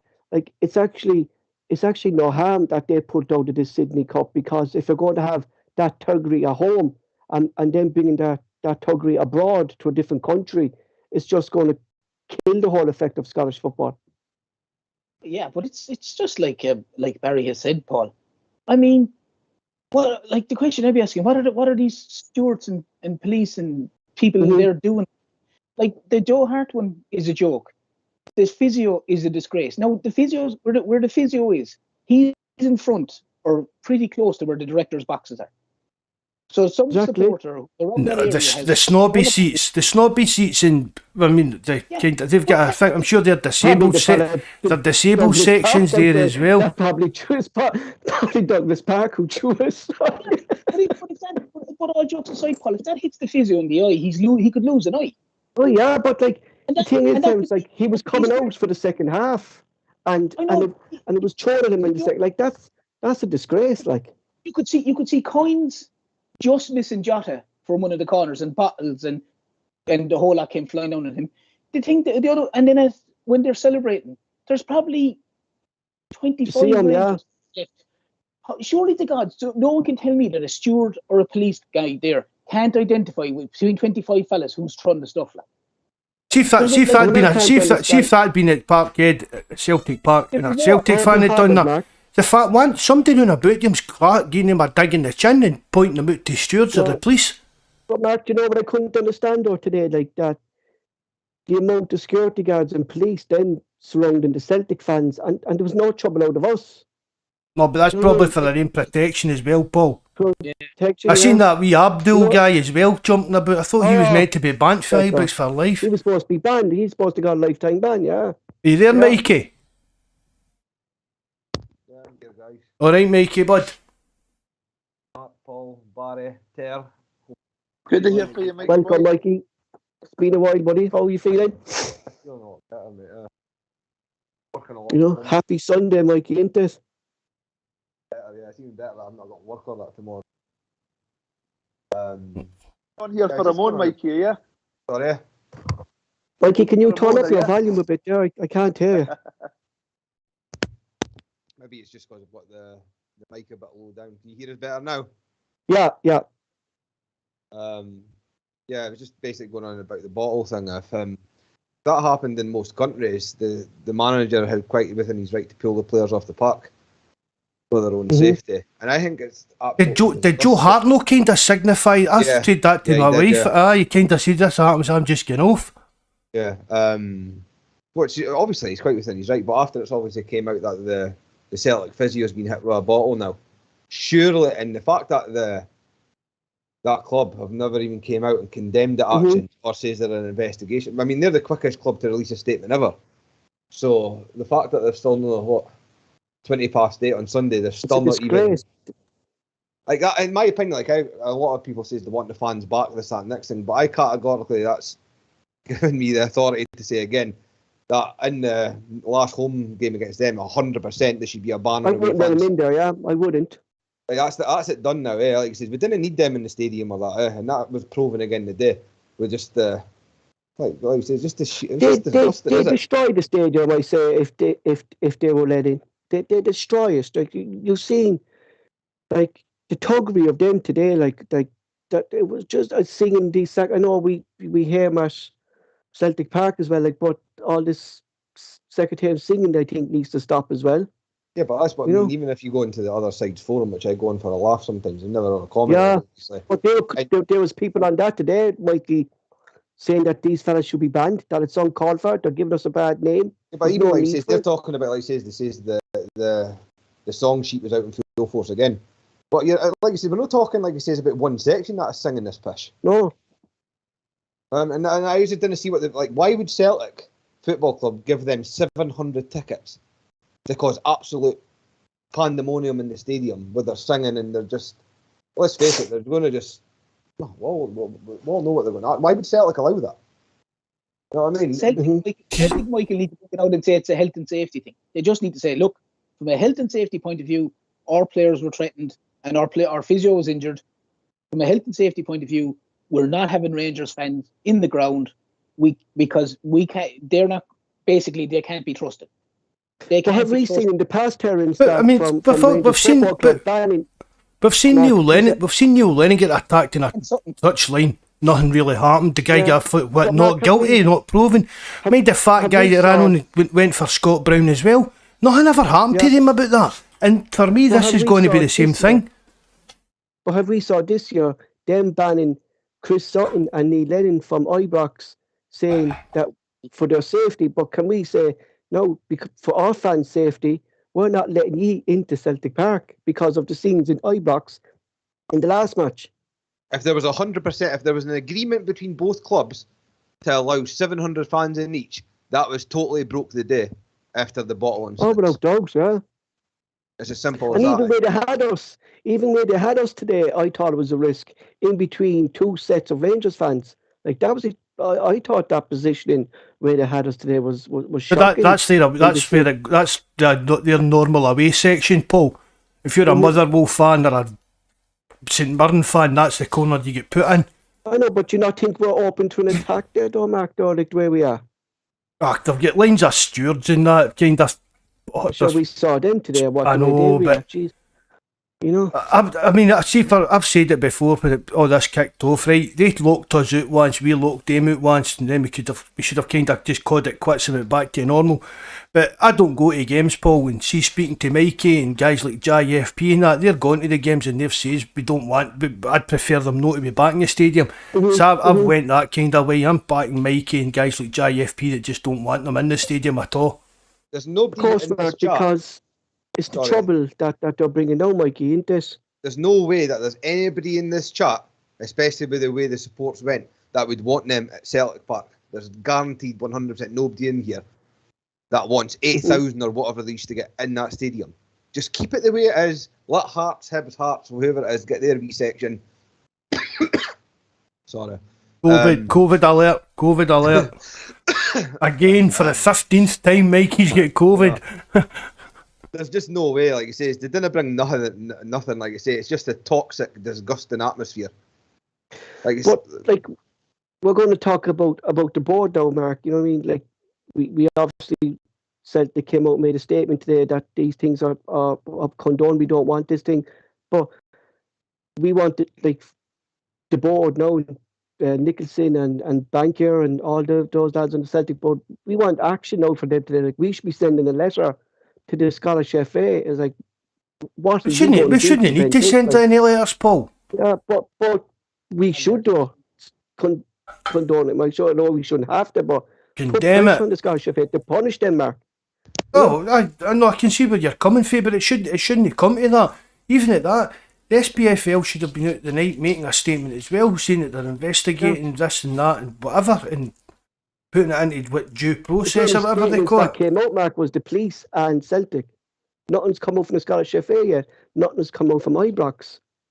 But Yes, see, that's do you know what I just, mean? Like, I mean, really, any club with a bit of class would have been straight on their social medias and that, kind of hammering that and put it saying it's not acceptable. Mark, Chris Sutton said today that if that was down in England, the English Premier League, the police and the club would have had that fella's picture already who threw that glass. But they And will he would have, been Paul. banned from the club straight away after, you know. I said but that in the live what chat. There's punishment not, should come to Rangers, because should they get an outright banning their fans for the rest of the season? Yes. maybe even just like put UEFA done with them for their racist singing and that, start closed stands. Let their own fans then turn on this group that are doing these stuff, Mark. Do you know what I mean? You know? You can't say it's a group, But- a group as such, Paul. You know what I mean? Cause I seen somebody on one of their forums earlier on going on about My problem with them. somebody blamed it on the Union Bears and all that. Who's in the Union Bears fat my whitbread to throw something that for? Do you know what I mean? It's Exactly, one like- right. There was a few incidents to coins and empty plastic cups and that get through at Yota at the corner and that, but the broken bottle thing, that was the worst That one. goes too far, Mark. That goes It too really far. does. And especially, Mark, targeting a backroom staff coming on to not alone a backroom staff, but a medical department. Do you know what I mean? Targeting him. I mean, It's I just, just thought, like, I went too didn't far. know after the game that had happened, Paul. I it saw was- the pictures of it and everything. I saw the big, huge gash in his head and everything. Like, it's shocking. Like, but what do you think should be done? I don't know what the answer is. There needs to be some hard action taken. So, I mean, you talk about stadium bans and things like that. That would play right into their hands, because we all know that. Yeah, because they play playing better in without fans, stadiums don't they? anyway. But on a serious note, this can't just be glossed over. It can't just be swept under the carpet. No. Like I say, it's going to take for something seriously bad to happen for action to be taken. Like I say, I'm not over exaggerating saying that you could do some serious damage. People can. It was end up too with far, COVID. Barry. Like, it was a You step, can lose it was your a life. step too far. Let's not underplay this. Being hit in the head by a bottle, you can lose your life. So Mhm. somebody needs to do something about this. The SFA, the powers that be, they need to step up and realise that this is not acceptable. It's not acceptable for this to happen on a football field. Players should be able to step on that field and feel 100% safe. And if that can't be guaranteed, I don't know what the answer is. Terence? But the issue I have with it, Paul, as well, is that there was a serious issue today. The physio being hit by a bottle is a serious issue. The other problem I have is there's a bottle thrown from one side behind Joe Hart's goal. That's one. But there's stuff thrown from another stand at the Celtic fans or at the Celtic supporters when they're celebrating at the end. That's another one. There's another bottle thrown further down towards the director's box where the dugout is by other fans. And then Jota's down at the far end, the other end, taking a corner, and there's coins and there's everything else being pelted at him. So it's not one incident and it's not one spot. Series of incidents today, Terence, yeah. It's happening throughout. It's like if that's from one end of the stadium to the other end of the stadium where stuff has been thrown. So And see with the modern technical stuff, Terence, these guys are on camera. listen, They should have and been that's They should have been identified, and during that game, they should have been identified with the CCTV. The police are all there with their wee camera things on their jackets and things like that. And so there's no reason that these guys aren't going to get caught. But Mark, the one in particular where Celtic are over with their own fans, as I said, there's probably 25 or 30 Rangers fans left there. Yeah. And they're throwing stuff. How can They stayed for one reason only, Terence, didn't they? Yeah, but how can the stewards or the police that are there, because they're all around the Celtic fans, not see the individual or individuals throwing that stuff? It's one thing if there's a 50,000 people there, that's bad enough. But if someone can tell me that you can't identify between 25 or 30 people who's throwing the stuff, then one, you need to go to Specsavers, or two, Stevie Wonder's doing the security. It's one or the other. And the other fans need to step up as well. I mean, that is one thing about Celtic fans. Celtic fans kind of self-police about that. Park, Mark, maybe pointed out. See if that was at Celtic Park, the boy would have already been cracked in the chin and pointed well out. Do you know what I mean? That's one thing about the Celtic fans. We've always said the odd date ourselves. We know that, but as Terence is saying, it's kind of a consistent thing. It's for every end of the stadium and stuff like that. And it's up to decent Rangers fans to root these guys out. I mean, you go in the Rangers forum, I kind of sneak about on sometimes, and they're all on it the day and saying they're sitting there with they're sitting there with their kids, and their guys just basically blatantly taking cocaine and that in front of their kids sitting in their seat at the stadium. Yeah, I don't know. I've not been at Celtic Park for a long time now, but I've read it today as well, Mark. Yeah, I've read it. I don't know. I don't know if that's goes on at Celtic Park, but I wouldn't like to think so in front of women and kids and that. But Mark, if you look at the incident, to take your point, if you look at the incident with Barry McCoy playing for Hearts, the bottle was thrown at him with the orange or whatever it was in it. Within 5 minutes, that fella was pointed out, and the following day he was suspended for life. So when Hearts played Celtic there a couple of months ago, and some fella thrown a bottle at Barry McCoy, it was half full or something, a plastic bottle, orange or whatever. He was pointed out straight away by the fans, and he was whipped out. Like that evening, Celtic had said they had identified him, and he'd been banned for life. So this is obviously the fans around him have all obviously gone, it's that gobshite there, and he's gone and done this. This thing was, half the stadium were firing stuff like. You know, it was coming from every all these parts, and it's absolute ridiculous. That it's allowed, that there's nothing. I'm just delighted, Mikey, that they pulled out of the Sydney Cup, because this Tuggy would follow over there as well, and it'll just give the whole Scottish football a bad name as a whole. You there, Mikey? Yeah, I'm sorry. I'm just taking this in with the ball, so it's just that infuriating how dangerous it actually was. And the three glass bottles onto the pitch when the second half never even kicked off. Did they not realise that their own players are playing on the pitch as well? Yeah, that's what I was saying, yeah. Not only were they endangering Celtic players, but they were endangering their own players as well. With their diving, you're guaranteed that nearly they go onto the glass. I would love for Scottish clubs to come out and ban away fans over the fear of their safety and coming into their own stadiums going forward for these last 6 games. But the SFA or whoever it is that's got to come out, they've got to put a stadium ban in for fans, and I don't know what part of the stands would get shut, but there's got to be something drastic to happen here. Like Barry saying, he's played on in big stadiums and that. Did anybody see a picture in the Daily Record, by the way? I didn't really want to talk about them, but all the bottles that were found in the stadium, all the glass bottles. Yes, you did. Yeah, I saw that before on Twitter. Hundreds of glass bottles. I don't know how that works, because I was at obviously Den's. What was that game? It was 4-1. Me and Jonas were at it. The last game, and there was zero chance of us getting anything in there with the security that we got in there. There was no way we were sneaking in that many glass bottles. I just didn't understand how hundreds of glass bottles could be smuggled into a stadium in the first place. Because here, we're only an amateur league, Terence, and if you go into a League of Ireland match here, Terence, with a plastic bottle, you have to take the cork of the bottle off and give it to the stores. That the cork, doesn't matter how old you are, they take the cork of the bottle off. And for what Mikey is saying, they're how are they getting in these glass bottles? You see, you used to see, Paul, all the time, umpteen stories about women going to Celtic games and getting their bags searched, and because they were sneaking in snacks and ginger for the kids and that, it was took off them because they were in containers that you could use as weapons, objects to throw. That was the excuse that the stewards were coming out with. As Mikey says, how are they getting all these? Don't get us wrong, I used to do it. No, I mean, I was the Bovril Brigade back then, but there is ways to get them in. But They're blatantly there. I'm saying they're blatantly sitting snorting cocaine in the stadium, sitting drinking and stuff like that in front of kids and stuff. It's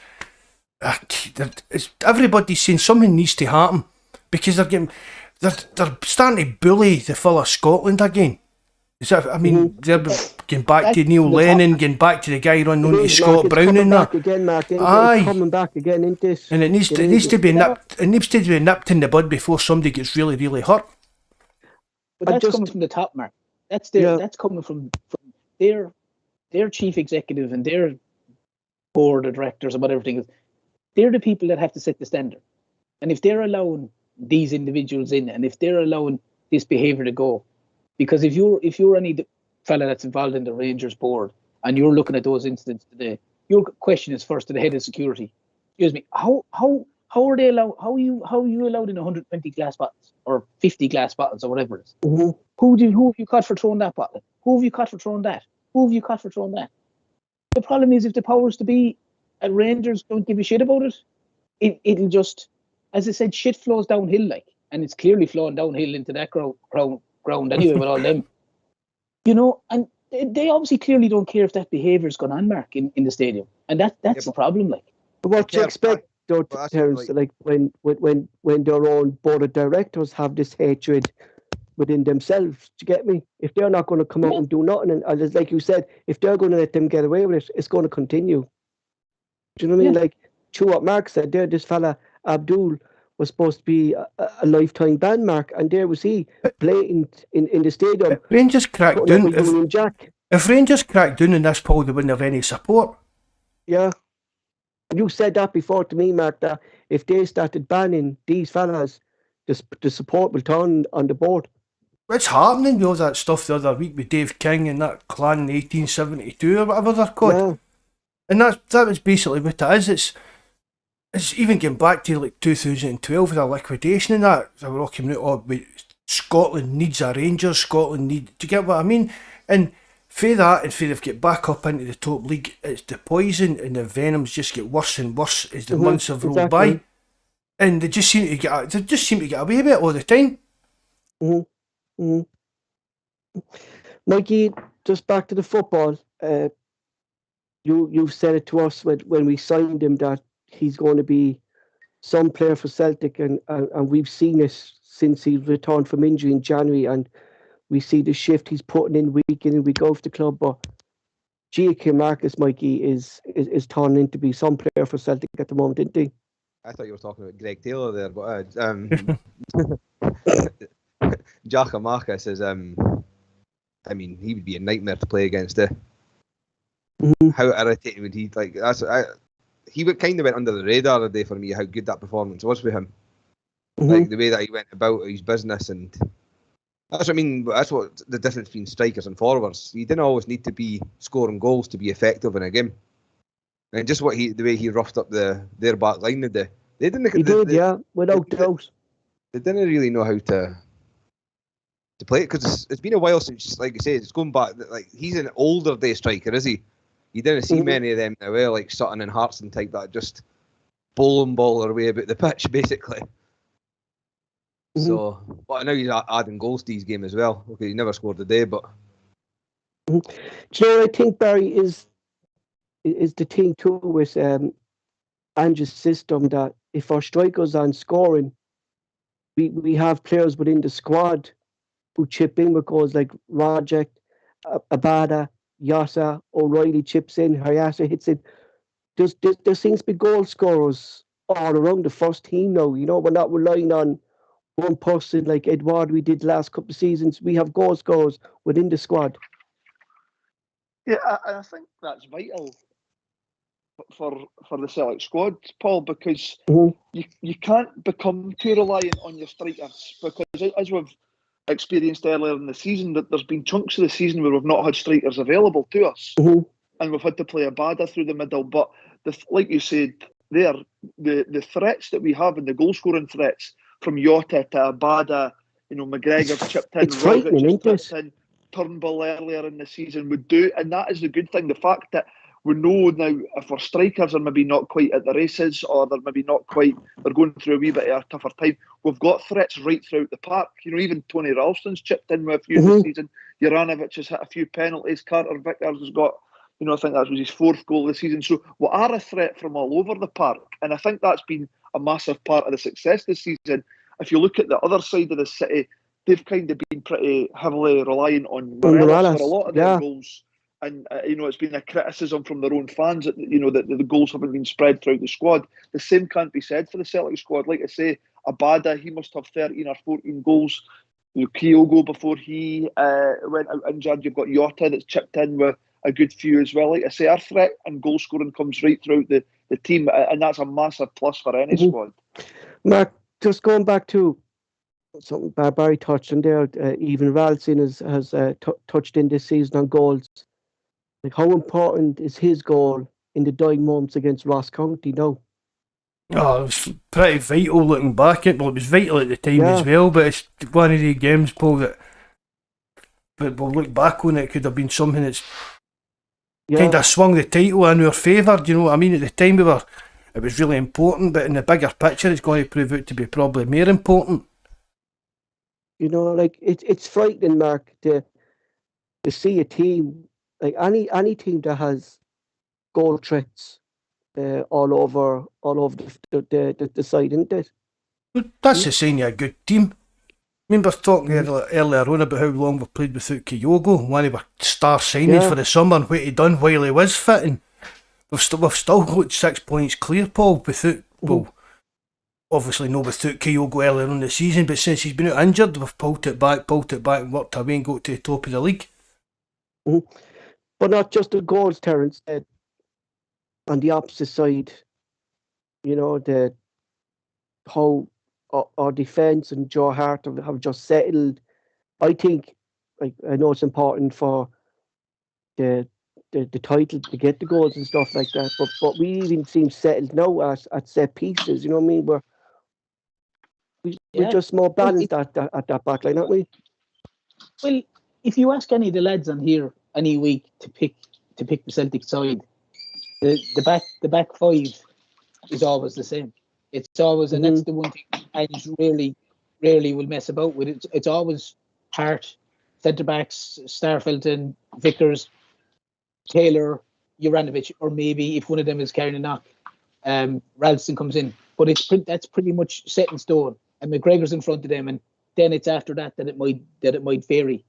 But like they've been so consistent. They've got a good understanding of each other. They've got the two centre backs have got a good understanding of each other. There's good partnerships going. But on top of that, they're all playing really good football. Yeah. I mean, today, and I would have certainly not been one of his biggest fans by any stretch of the imagination. So I apologise to Mikey now before we go on.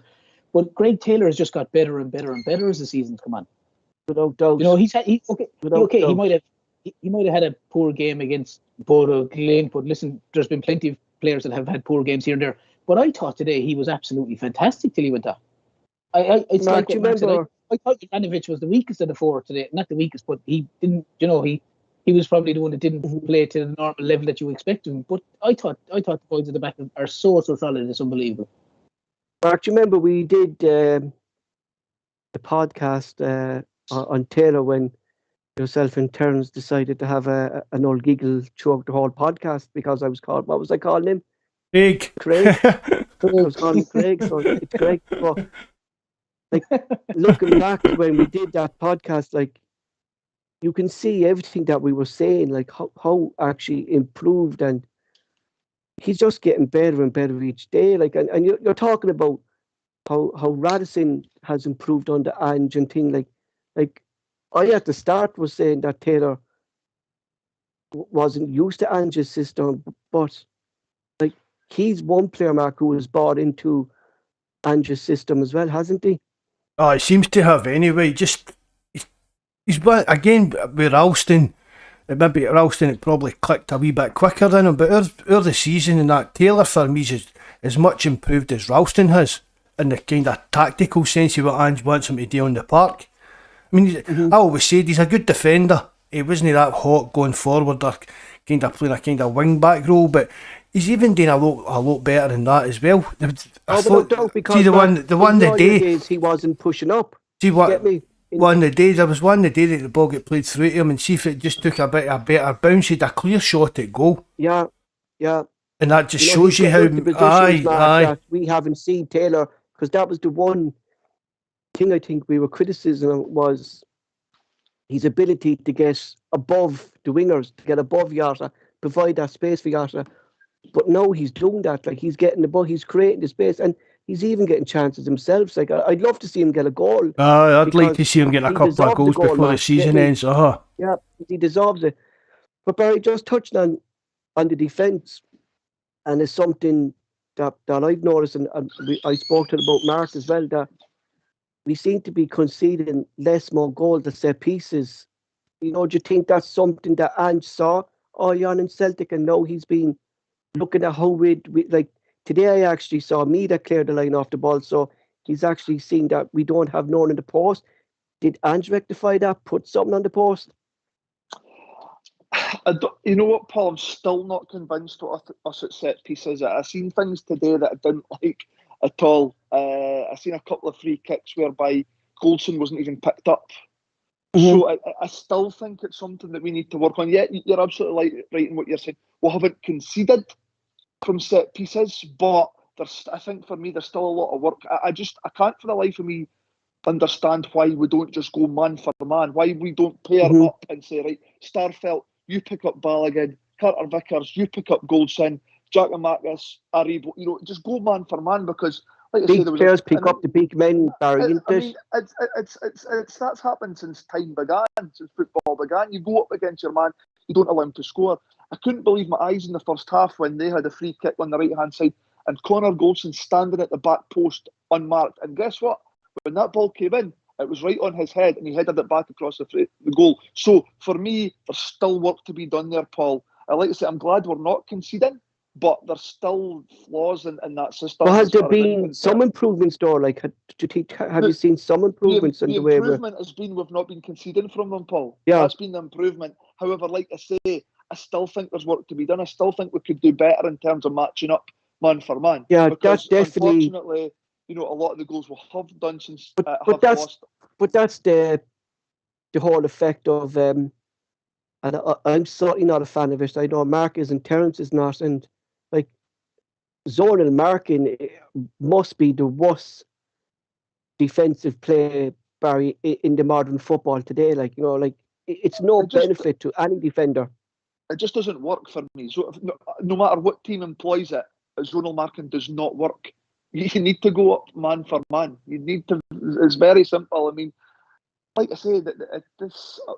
I don't know if people call it old-fashioned, but since time began, since football began, that was the way you defended. Okay, times have moved on, modern football, what have you, but there's still some basics and some principles that don't have to change. And for me, when it comes to defending set pieces, defending corners, free kicks, that's a fundamental. Is you go man for man, and you've still got an overload of players whereby you can't put players in certain positions, like people have them. Put them on a post, put someone in the front 6-yard area for any ball that's mishit. But yeah, for me, I'd still like to see it worked on, to be honest, because like I say, I have seen in games we've not been punished for it, but I have seen some flaws in that system.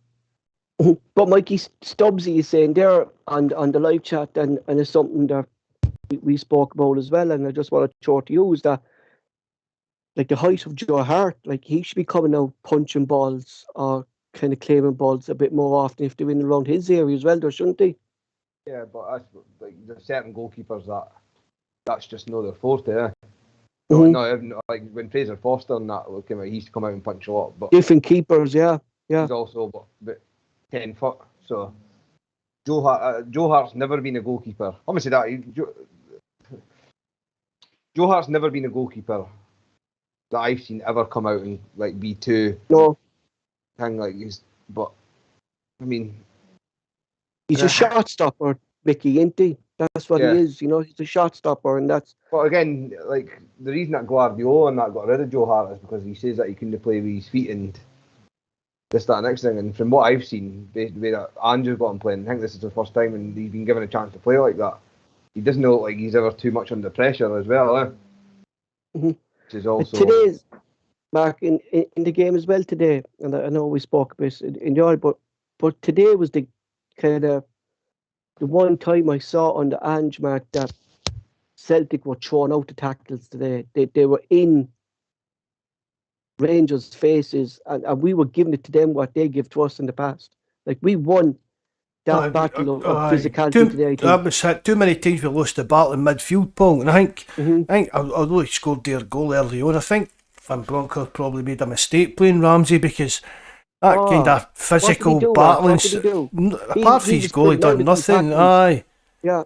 And I think that helped Celtic to dominate the midfield. We have been out muscled and out fought with them too often, Paul, over the last couple of years. That's why we lost games to them. But there was no sign of that at all today. There really wasn't. But that's why I thought, Mark, like, was there a different approach by Ange today? Like, you know what I mean? That he wanted them to be, like, I knew today that we weren't going to, and I said it to you, Mark, that we weren't going to control that game the way we did at Parkhead. I said, I had a fear that Rangers would come out and attack us. But other than what Barry and Terence was saying, like, they had most possession, but they did nothing with this, bar a few shots that were outside the box that aren't going to trouble the keeper like Joe Hart. And the fouls count today proved that Celtic were more physical than Rangers today. Well, and that's what's been missing. That's what's been missing for the last few derbies, Paul. Obviously, apart from the one at Celtic Park earlier on, but that was it, Paul. We didn't get out muscled and out fought in the midfield. And you could see, even when they brought on Arfield, I mean, you could see the kind of difference in their team when Arfield came on, because he was a bit more. He's a bit more of that kind of physical player. He's not a great footballer, but he's good at mixing up the physical side of things, and that you could see the kind of difference in their teams when that happened. Mike, I asked the lads before we go on, and I say it yourself, like, is that it? Do you think is that done now? The league is coming back to Celtic Park, and Glasgow will be green and white again? Yeah, well, like you say, it's they like you said in the chat earlier, they can't play in front of their own fans. Like you said, the bottles crashed again. Yeah, without doubt. Can't play in front of their own fans. They won a COVID season. They should have a star beside it anyway. So, and I don't know if it was, but I think it was Barry that maybe said earlier, they will drop more points between now and the end of the season. At the end of that season, they were gone. Like, they've got to go away to Portugal on Thursday. Then on Sunday they've got to go away to St Mirren.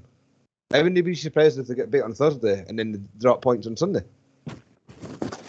But when they play on Sunday, Celtic will hopefully be 9 points clear and nearly a 20 goal. And they have their return leg then against Braga the following Thursday, and then is it that the Scottish Cup semi-final then the Sunday after that? That's right, yeah. So, like I say, they're getting a wee bit of what we got on when we got to Seville. The amount of games we needed to play in that. The joy of it like that, I mean, like Terence, like that, we could crumble Rangers' whole season in the month of April. You know, the joys of Celtic doing that is unbelievable, isn't it? Oh yeah, listen, Paul, when they're down this time, make sure they stay down. It's that simple. Just basically when they're on their knees, like they're on their knees now, put them on their head. Just bury them.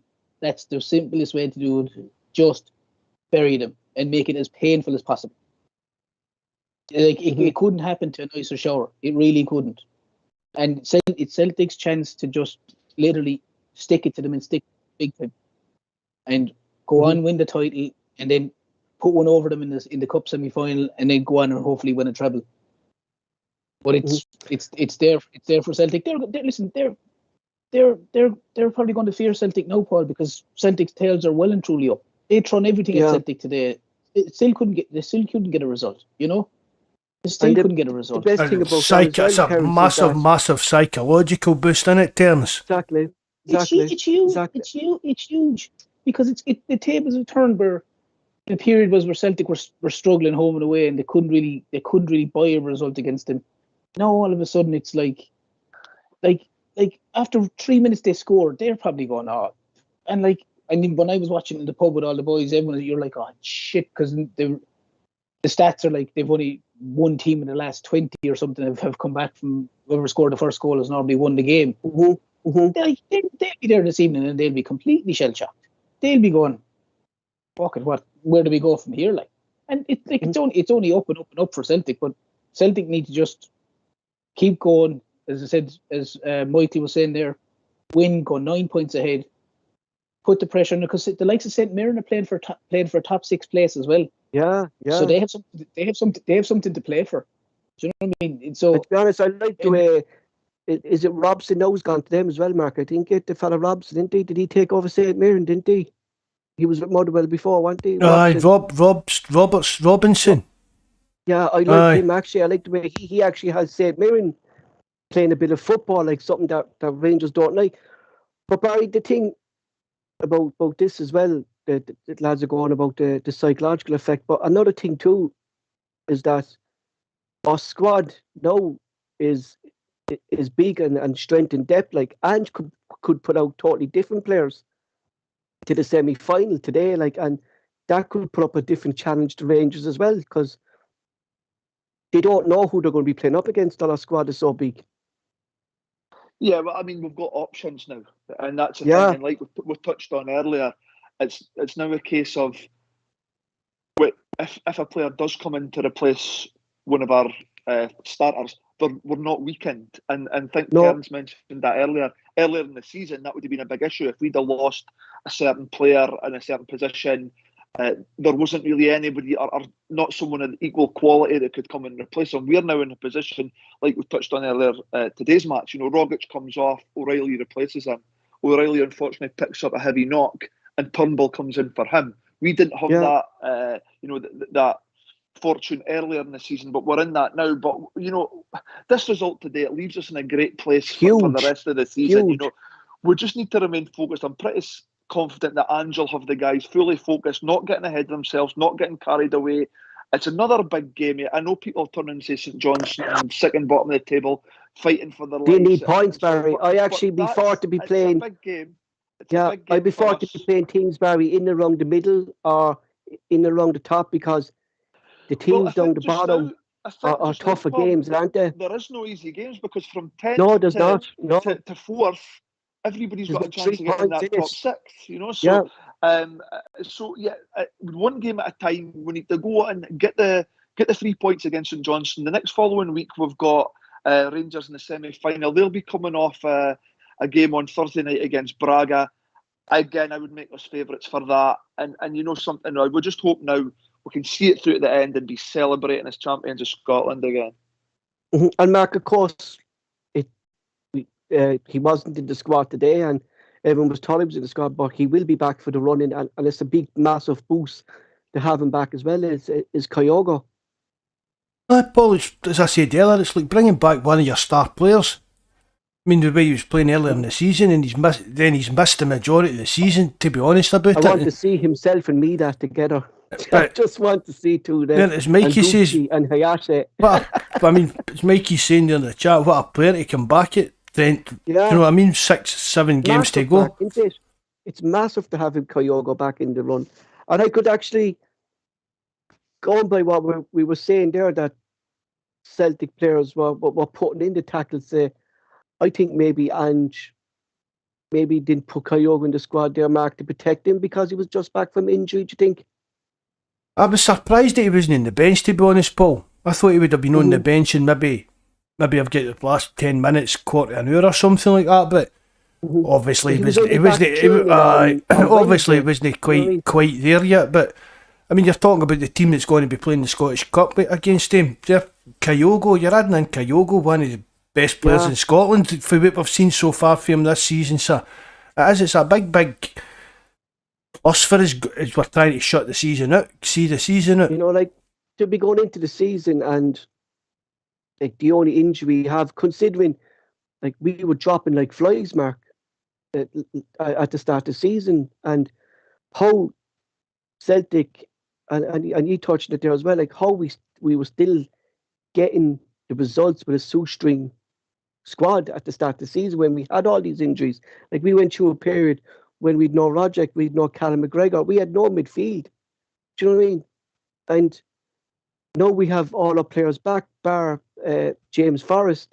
Players are getting used to Angie's training system. I mean, Ange said this himself, didn't he? This was kind of normal. Players picking up injuries with hamstrings and such and that. So obviously the players have got over that. Taylor, like what we were touching on Taylor, you could see his fitness mark is unbelievable. Like, you know what I mean? Like how, and I even think he's got a bit more blockier. Oh, he's definitely more. He's bulked up. Definitely Taylor has. You know, out of the lot, lads, that we're speaking of, and what you think, like, who is it important for Celtic to get signed up and get the deal done? For me, I think it has to be Vickers. I think he's one player that Celtic need to get it over the line. Barry, come to you. Yeah, for me, 100%. Like I say, I don't hold back. He's my Scottish Player of the Year, Cameron Carter-Vickers. I think he's been hugely important for us. You know what? I'd love to get Jota signed up as well. I don't know. It all depends what interest there is from other clubs for both players. But I do think there is some sort of agreement that there's a price being met with regards to the loan deal, making them permanent. I'd love to get them both signed up, but for me, the more important one out of the two would be Cameron Carter-Vickers. And even with Champions League as well, Barry, like these players would probably want to stay at Celtic and experience Champions League in the group stages. Well, I mean, this is the thing as well. Okay, there might be other teams come in, but sometimes you need to realise what's on your doorstep. And these guys are playing week in, week out. They're getting the taste of football. They're competing for trophies. They're competing in Europe. And like they say, Champions League is a massive carrot to dangle in front of any player. It's where all players want to play their football. They want to experience Champions League football. So to have that secured could be a massive swing in our favour for securing both players. Terence, yourself? I'd be the same. It's Vickers. I said it myself here a couple of weeks ago. If you had to choose between one, it would be Vickers all day, because he's been like Barry said, he's been absolutely sensational. Like I saw a stat that said he's played of the 7 loan deals he's had, he's played the most amount of games with Celtic. So and I think he's probably played the best football as well, Terence. He has. And look, and Mark had said it here a while back, Paul. The bottom line is, it's up to the players. There's the term, the stuff is in a sense is agreed. The price is agreed. If Celtic say, yeah, we want Vickers to stay, we want Jota to stay, it's in the players' court. If the players want to stay and they can agree the personal terms, they can stay. But if they decide that they want to go, there's nothing Celtic can do. But hopefully it's not the case. Like Barry said, ideally Celtic can sign both players. It would be brilliant. But Champions League, if we can secure Champions League football, it's the highest level that they're going to play at. You know what I mean? It's club football, so exactly they're going to put them on the stage. Sorry, Terence, you want to go on? Sorry. No, go on. I was just going to say. Mark, you always said, Mark, that when we spoke about loan deals, you always said that, in your opinion, like a loan deal has to improve what's already there. And certainly, like, even if we go back to last season's Mark under Neil Lennon, Vickers is a vastly improving what we actually had in this defensive line over the last couple of years. 100%, Paul. I totally agree with Terence and Barry. For me, CCV, that's the main. It's even without who we're looking at to bring in for outside the now, Paul. For me, Celtic's main priority is to get Carter Vickers signed up in a long-term deal. Because, Mark, you look at it like, if we want to buy in a player similar to Vickers and who's performed really, really well, we're going to be paying a lot more than 6 million. And it's a gamble, Paul. Yeah. Every signing's a gamble. Look at Barkas. You know what I mean? So we might identify a player that we think's going to be better than Carter Vickers if he wants to leave, but when he comes in, anything can happen. Do you know what I mean? With Carter Vickers, we know what we're getting. We know they can perform for us, and we know the levels that they can perform for us at. I think the thing Shane as well, Duffy's a Mark. prime example. Yeah, exactly. I think as well the thing about Vickers, Mark, is that he has the physique for the Scottish football. He's built for the Scottish football. He can take that roughness of the Scottish football, and a lot of centre backs can't do that. And that's the risk I think Celtic would be taking if we decide to go somewhere else to sign a centre back. Oh, it probably seems to be tailor made for your game. I mean, he's quick, he's powerful, and but compare him to Julian getting bullied about parks and that. That's not going to happen with Carter Vickers or even Starfelt, really. Mickey, yourself? Well, I was speaking to Mark on Friday, and probably not a popular choice, but I wouldn't have lost too much sleep if we never signed Jota. Carter Vickers, on the other hand, he's 100% got to stay. Like he says, when Kyogo and that was back, and I just like when Abada's playing that as well. I'm not 100% convinced by Jota yet. Like even in the day's game. No, I can't wait to see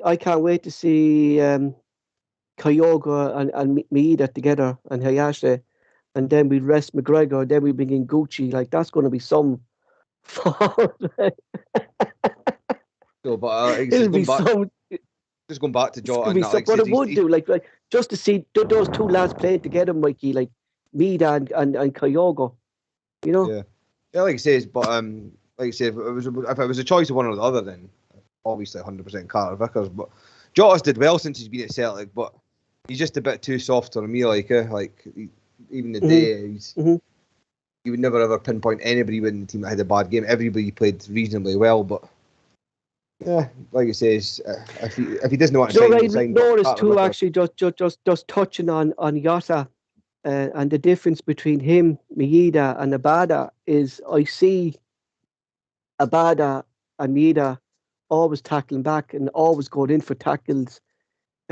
Mark Jota doesn't seem to be that player who would throw his leg into a tackle, and I noticed that a lot about him, especially today. He doesn't really track back or that either to help the defender, doesn't he? No, and I think that's what happened for their first goal, is Jota wasn't tracking back either, and that's hence fucking Jovanovic got caught in the inside, and I think that's what killed Jovanovic today, Mark, because when the bad is playing, there's like two people going forward and there's two people coming back, and Jota doesn't give that option for it, and I think that's... I mean, when Jota signed, Paul, remember we were all looking into him and that, and people, a lot of the reports, even like the Skpe guys with the stats on Twitter and that, were saying it was like his final decision making. And see what Mikey's saying, I can see where Mikey's coming from.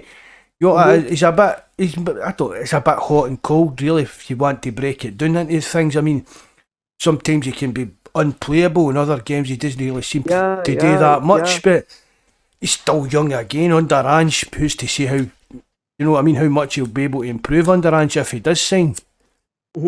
Like, but I'm just looking ahead, lads, and just showing it out there, Mark. Like, we're looking into the summer, and we're looking at another transfer window. Like there's not much needed to what Ange has brought into the squad already. Is there any position you think that might need urgent attention? I'd like to maybe see a backup keeper, but I don't know yet. Probably. I mean, see, to be honest, Toby. But I mean, to be honest, Paul, that probably would be the only position you could pinpoint, I mean, I know people are going to say, we need a left back and that, but I don't think so anymore, Max, just because of seeing the way Taylor's playing at the moment, I don't. We've got Taylor, we've got Scales to try and learn to play under Ange, and that's it's hard. He can't play for us. He can't play for us anyway. Oh, no, he can't actually, man. No, he can't play for us. He'll be away in the summer, but it's hard. I just said, Paul, maybe a good backup keeper. And I think that's the only fair that I'd have for the running, Barry, to the title, that if anything happened to Joe Hart.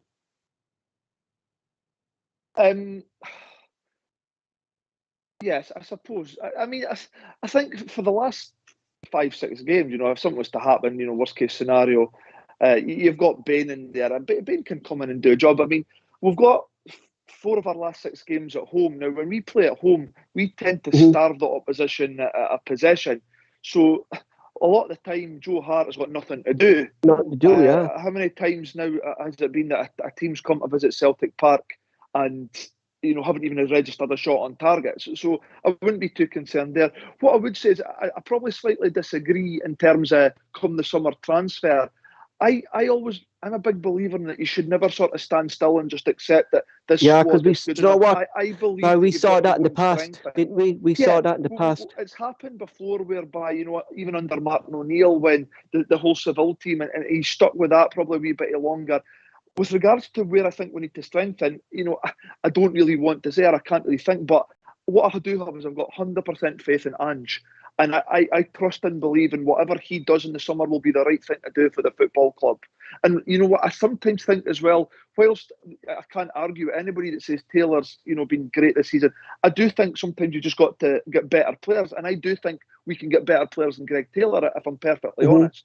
So I think you can't stand still at a football club. If there's a player out there that you believe you can go in and is better than what you've got, go and get them. And I think that's what will happen this summer. But like I say, I've got full faith and trust in Ange that but there's not going to be whatever much he does in the transfer will be the right for the football club. I don't think, Barry, there'd be much needed. Do you know what I mean? I think he's built the foundations now for a good squad. Like, He's definitely built the foundations without a doubt. But that definitely what you're saying, that you need to stay at the club. There could be players leaving. We don't know. So, like I say, Ange will be on top of that. And I've got you need to keep it freshened up, Barry, as well, with new signings as well coming in to keep these players on their toes, to keep that, Definitely, that's what will happen. There's no doubt about it.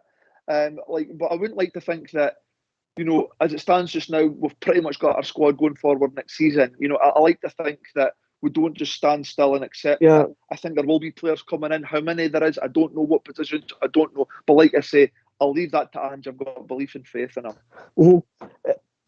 Terence, just going on what Barry was saying there, we don't know what players are going to be leaving next season, and it could be players leaving, but of all the signings we could do next season, the main ones is to keep the core of these group of players together, the players we call like the 16-man squad. Yeah, keeping the players is key and first and foremost, and mightn't be a popular choice by me, but I would personally like to see them get the spine of the team. And definitely, I think they need another left back. And that's nothing against Greg Taylor, but there's nothing wrong with competition. But for me, I would certainly like to see the spine of the team. I would certainly like to see, regardless of whether Vickers stays. Well, obviously, if he goes, then League Two, because Julian's probably going to be gone. I would certainly like to see him get another centre back. Exactly. I'd like to see him get a genuine sitting midfielder, because I think McGregor's better going a little bit further forward. But to have that option, and I certainly think they'd need another striker. But that's only my personal opinion, that those 4 positions, the players we have there are exceptionally good at what they do, and there's good players there. But if you look at it today, we had no Kyogo, and we have Giakoumakis. If Giakoumakis got a bad injury, you're turning to a Yeti. So for me, I would like to see the spine of the team again. Centre back goes out today. It could be Stephen Welsh. I don't know whether he was on the bench. I didn't see the subs. No, he's injured. He got taken off in the Scotland under 21s game there during the week, didn't he? Yeah. So that it's just to keep things fresh. That would be me. Would be like straight down the middle of the team. Even if it's a second keeper, if they don't think Skpe is good enough, but even though he signed a new contract, I imagine Ange does. But for me, I would definitely say centre back, midfield, left back, and centre forward. They'll be the 4 positions I would look to try. Mickey, you play a lot of FIFA and you play a lot in the leagues, and realistically, how many strikers should a club have? Depends on the formation the manager. Well, I mean, you should always at least have 2 players for every position. I think Celtic got that just now, but the only thing I'm worried about, especially when it comes to Taylor, and Taylor's been outstanding for us this season, is I personally still don't think he's the type of left back that Ange wants. I don't think so. Yeah. You know, like me and Mark were talking about on Friday, like Taylor's a left back, he's a defender, eh? I wouldn't consider him a modern day fullback because he's not the best going forward, like, and I still think in the summer, I think they'll definitely try and get a left back more like Juranovic on the other because side. Like if you look at the four players we have there at the moment, like there's only three now. I think we have Taylor, Ivanovic can play there, Scales, and we had Bolingoli. But of them, realistically, if you look at the style of play that they play, Mark, Bolingoli is the only one really suited to Ange's style of play because of the way he can get forward. But for obvious reasons, it's not worked out for Bolingoli at Celtic. So maybe that's the position that we actually do need to look at, to get a player who gets up front like Valson does, gets up front like Ivanovic does. But but even at that, but I would still think that Taylor's got a place in the squad.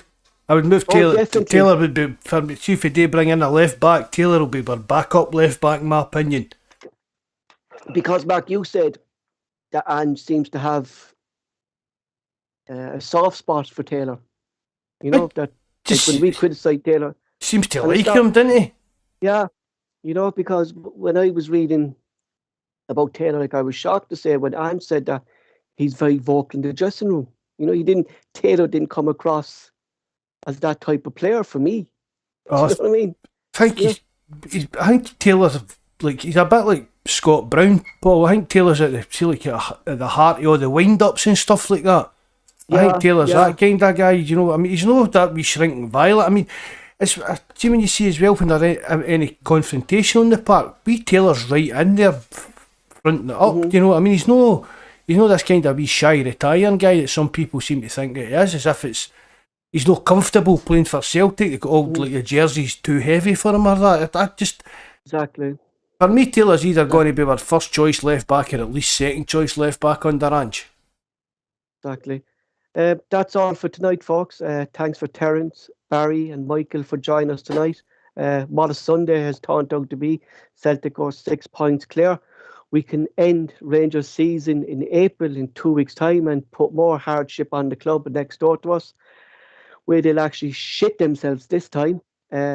Mark will close the show, but before we go, thanks to Opinionated Glasgow Region for joining us. Hope you enjoyed the show and you'll join us again.